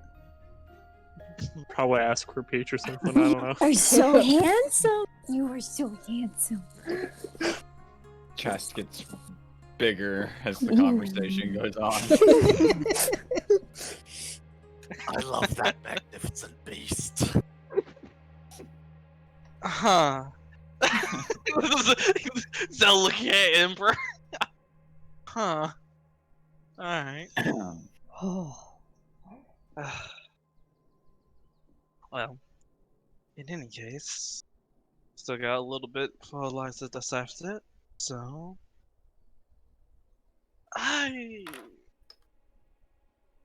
I'm gonna take a little break. And with that, he kind of just goes in a little like trance. Sleepy boy. Cause me and Mashad's going to bed. Alright. Okay. Good night. And that, Night. Good night. Good night. well, she's sitting down. She stops for a moment. Wait, you guys know that I actually speak to my ancestors. They're inside my head, right?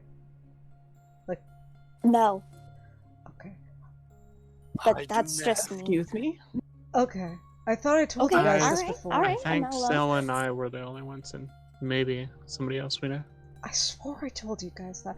Anyways, surprise. I can speak to only my ancestors and somebody connected to my Gramps. They're like soul bonded or something. It's amazing. I still don't know what's going on, but most Genasi can see into the past of their ancestors and the memories. I can actively speak to them.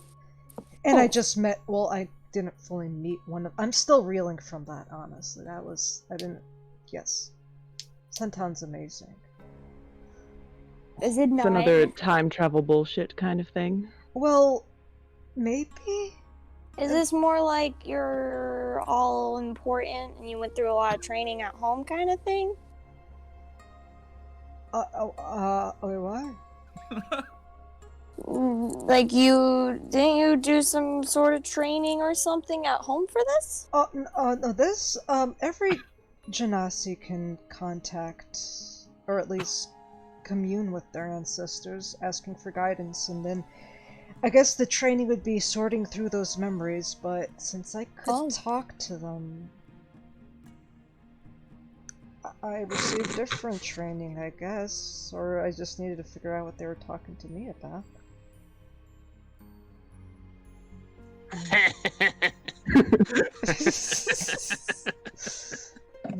I've been reading the RP stuff. I know, right? It's just like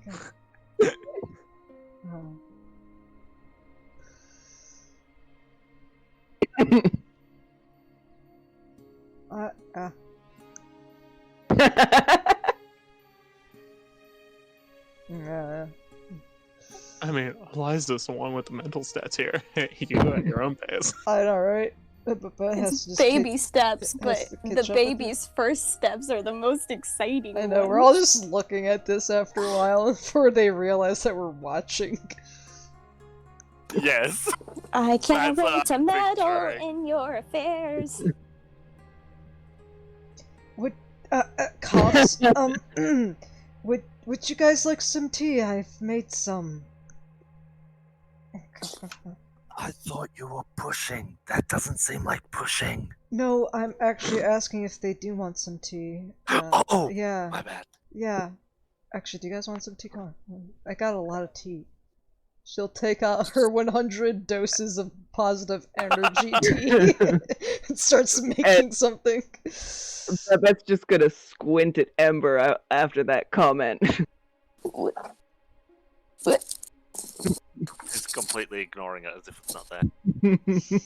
Alright, anyways, over here. About that tea. Yes, I would like some tea. well, why don't you just give us an update on everything that you guys found?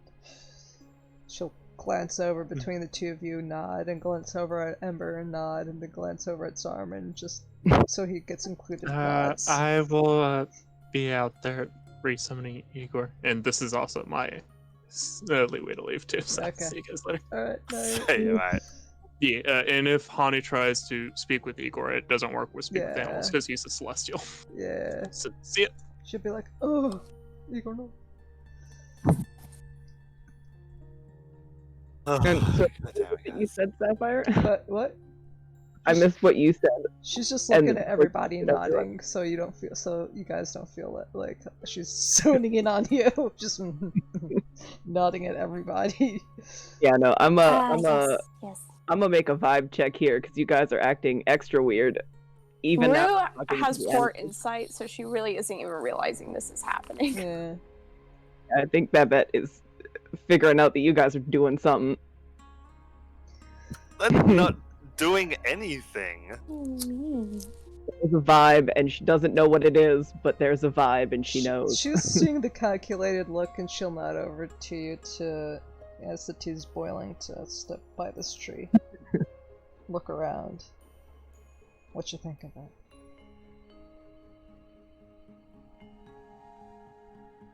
Anything and everything. I'm watching you. She makes those hawk Liza is eyes. looking. Then she'll be like, you wanna know what's up? That's typically what I like to know. Okay. In her pocket, she'll pull out something that looks like a really long piece of grass.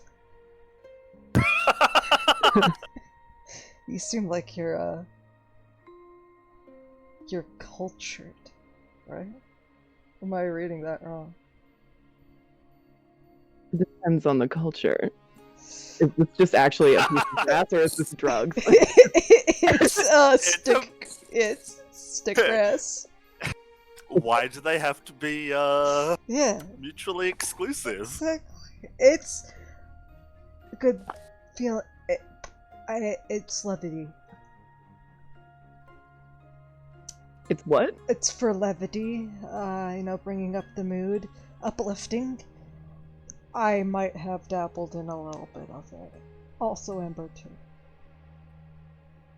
As you look over, he's chewing on this long piece of grass. Out in the open. Right. If this is an illegal substance, the Babette likely knows it. Actually, I don't know. No. I don't know how legal it is. I mean, it's grass. Like, listen. Want some?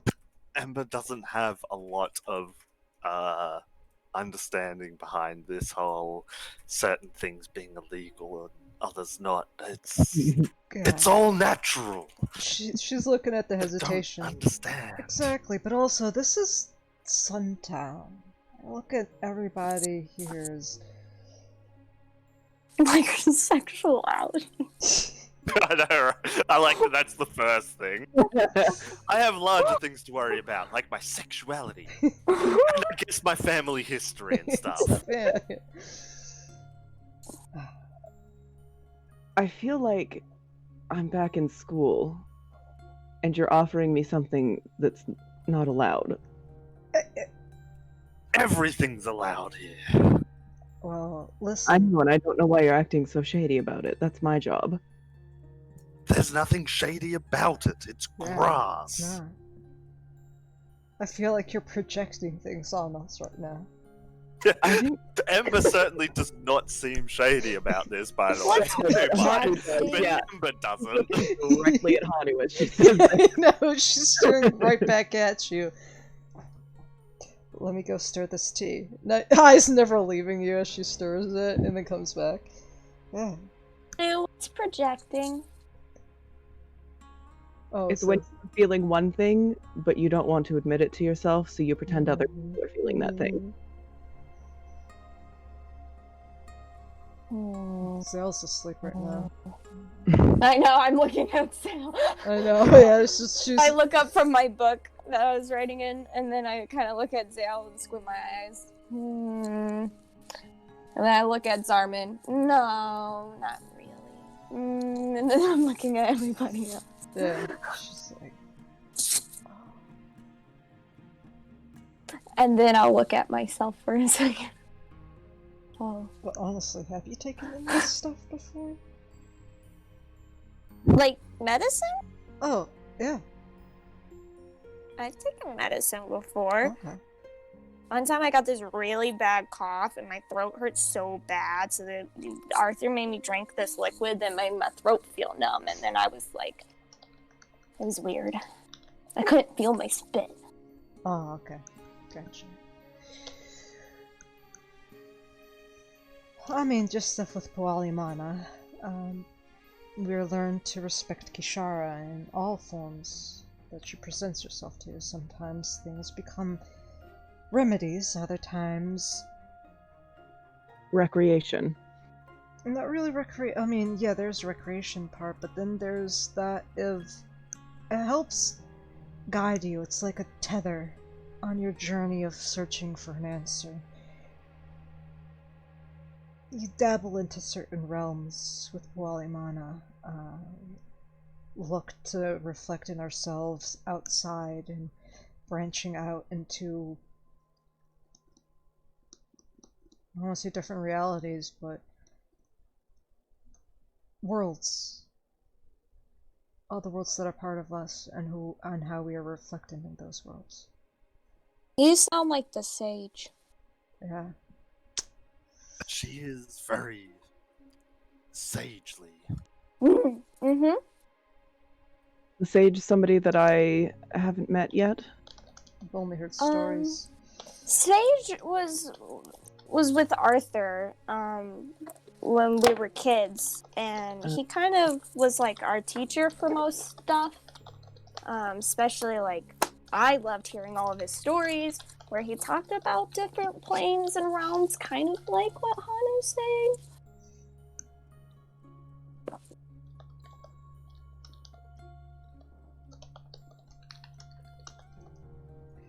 Yeah. But here. Starts pouring you some tea for both you and Eliza. I bet we'll drink this tea. This shady tea that Hanu has made. Oh, not that. The tea is not shady. Yeah, tea's not How shady. dare I know you. it's not. I'm just teasing. How dare you, sir? I take my tea very responsibly. I check some tea. The tea seems like it's lying to you. It's clouded in dark mystery, or maybe milk. You'll never know. Yeah, it's swirling in an odd direction. for some reason.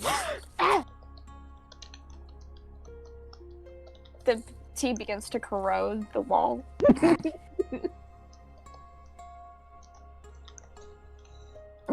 So I see that you got a fancy new toy, Rue. Or was it Fee that got it? Neat. And she kind of sways back and forth on it. You can make the bike fly too with it. I noticed. I'm honestly impressed it was able to carry the bike. I was like at one item at a time because I was really worried because he literally just got done telling me how easy they are to break, and I was like, it'd be funny if it just, broke right. It didn't. It's fine. I mean, just look at the what it's made out of. That is extremely sturdy stock. Take a look. Cherry wood. Yeah, That is impressive. it is actually.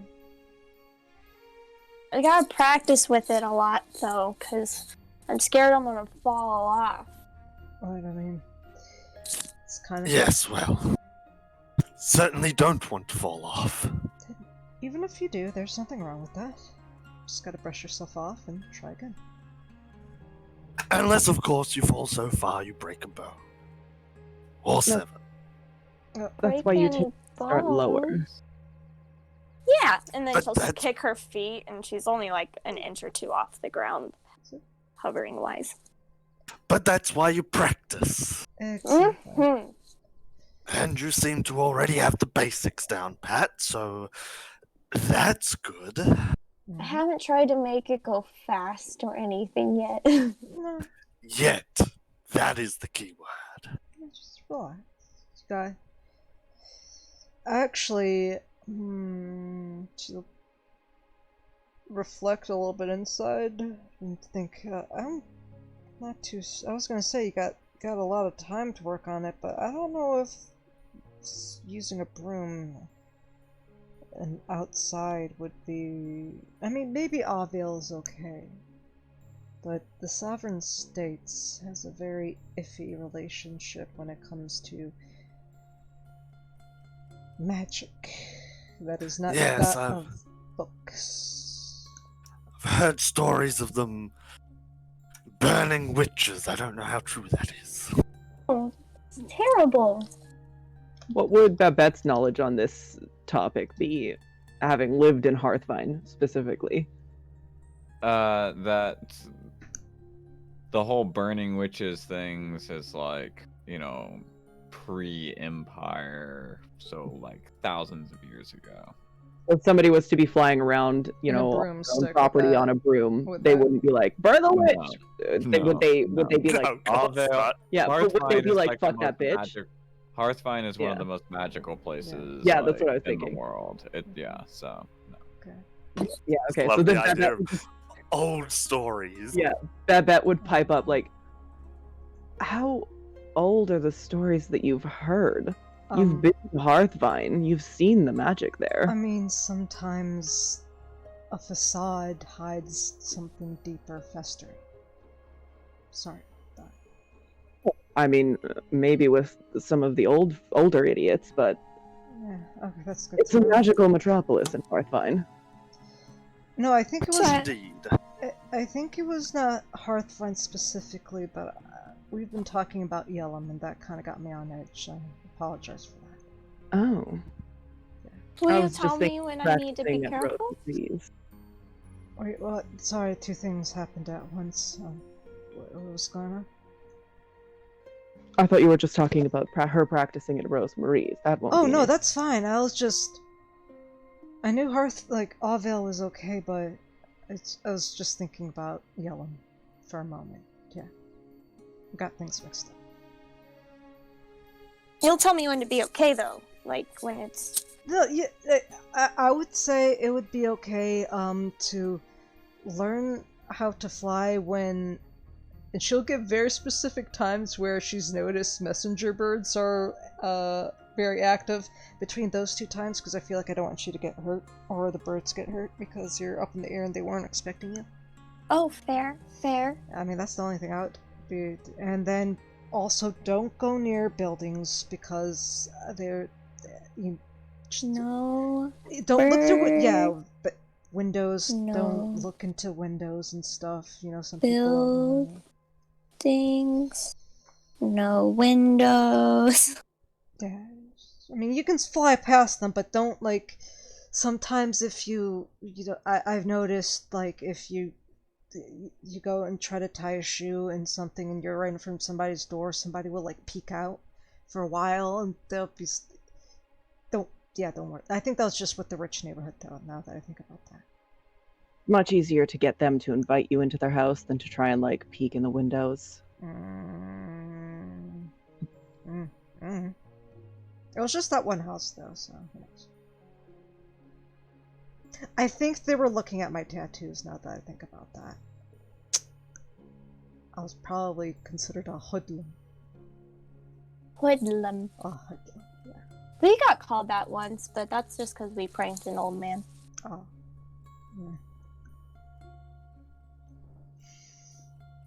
I bet Ben looks over at Eliza, remembering some miscellaneous prank that they probably pulled on an old man.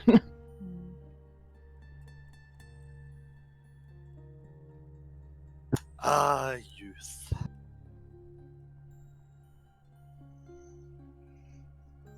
Eliza, if you need any help with that cipher, I actually learned how to make them as well.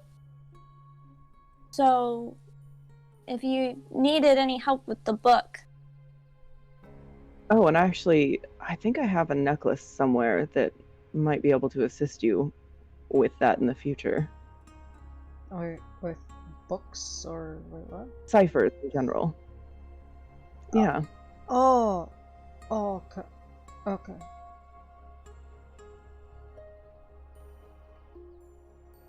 Know that that's more your expertise. Mm.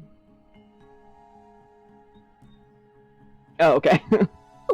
Sure. I mean, you take your time.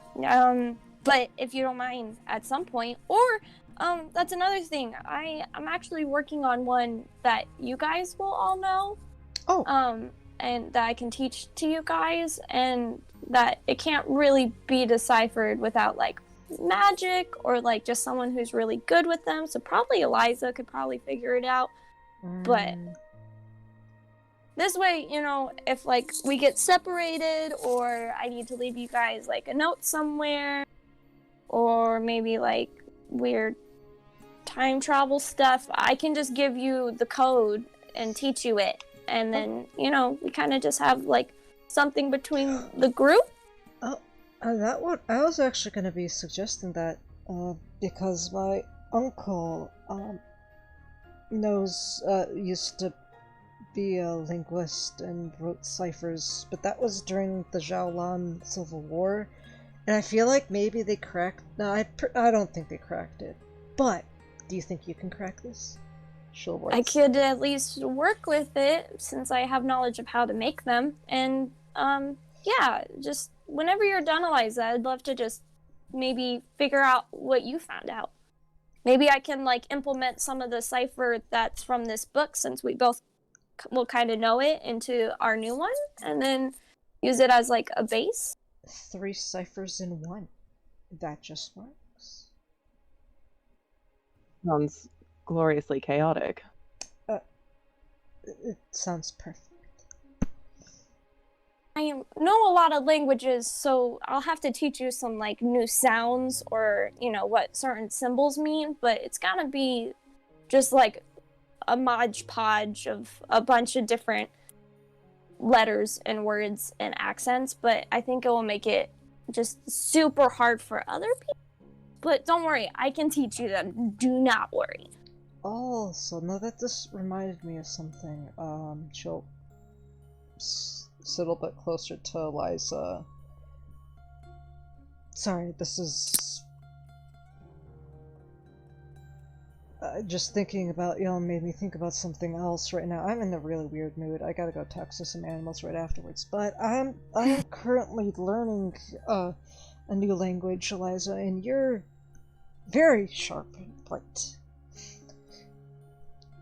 Would you mind learning it with me so then you can help teach other people it? Because it's gonna have to deal with, Omado. What language is that? Orcish. Oh! Omadori. Orcish, specifically. That one. I actually kind of want to go there. I have some things I need to handle, but it's gonna be a uphill battle. Both learning it and figuring out what... Okay, I'm getting a headache right now. I'm gonna drink my tea. Okay. She'll nod to you, Eliza. Thank you. Might sit in on some of y'all's lessons. Okay. If it's anything like Minotaur or Giant or, you know, Gith or Sylvan, I might be able to help too.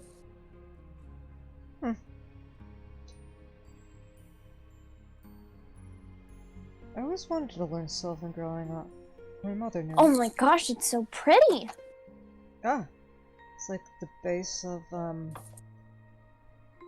it's the language of the trees. It's the base of many things. I feel like... If you speak Sylvan, do you feel connected to Kishara? Or... Kishara? The goddess of the earth. She who creates the dreams.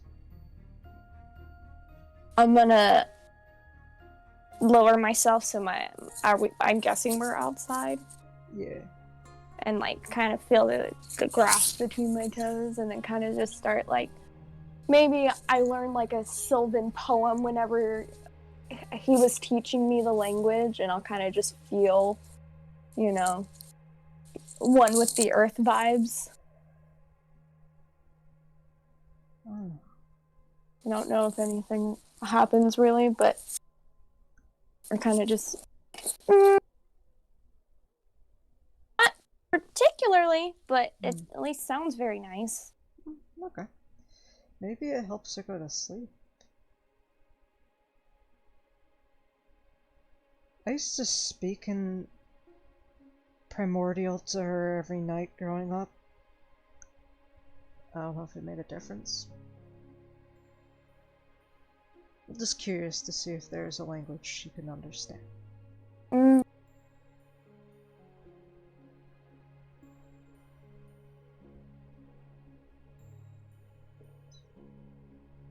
Starts drinking her tea. That, of course, isn't Celestial. So.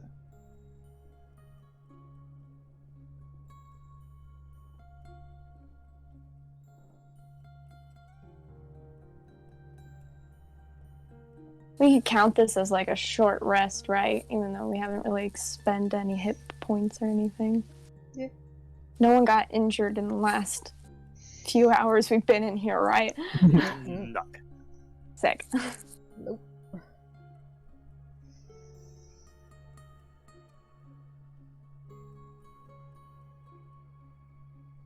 I'll start playing my flute, and because Hanu mentioned like Omadori styled stuff, I'll kind of play a Omadora styled song. Heck yeah. I'm sure I probably learned one or heard some. Mm-hmm. I bet we'll probably join in. I am heading to bed, folk. Alrighty. Well, Yeah. Night. Take it easy, mate. Have a good session. Yeah. For you. She'll take out her flute and accompany it after a while, staring off. I kind of show her like the fingerings, Oh. and we repeat through it like once or twice, and then I'll let you go on it on your own. Yeah. Babette's just riffing off of the two of you. Jam sesh. Yeah. In the background, doing like a hardcore solo, like just We're about to both slide. fine using it for Eliza while she studies. Beats to study by. Yeah. Ember in the back. Yes. Yes, Ember. Yeah.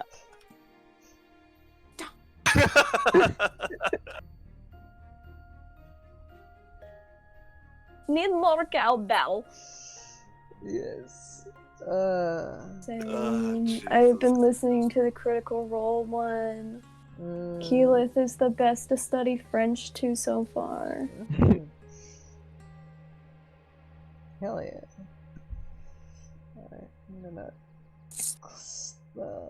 unless anybody else wants to do anything, I'll stop the recording. Nah, that's a Oh, good bye, spot, I Sarah. think. Yeah. Especially with everyone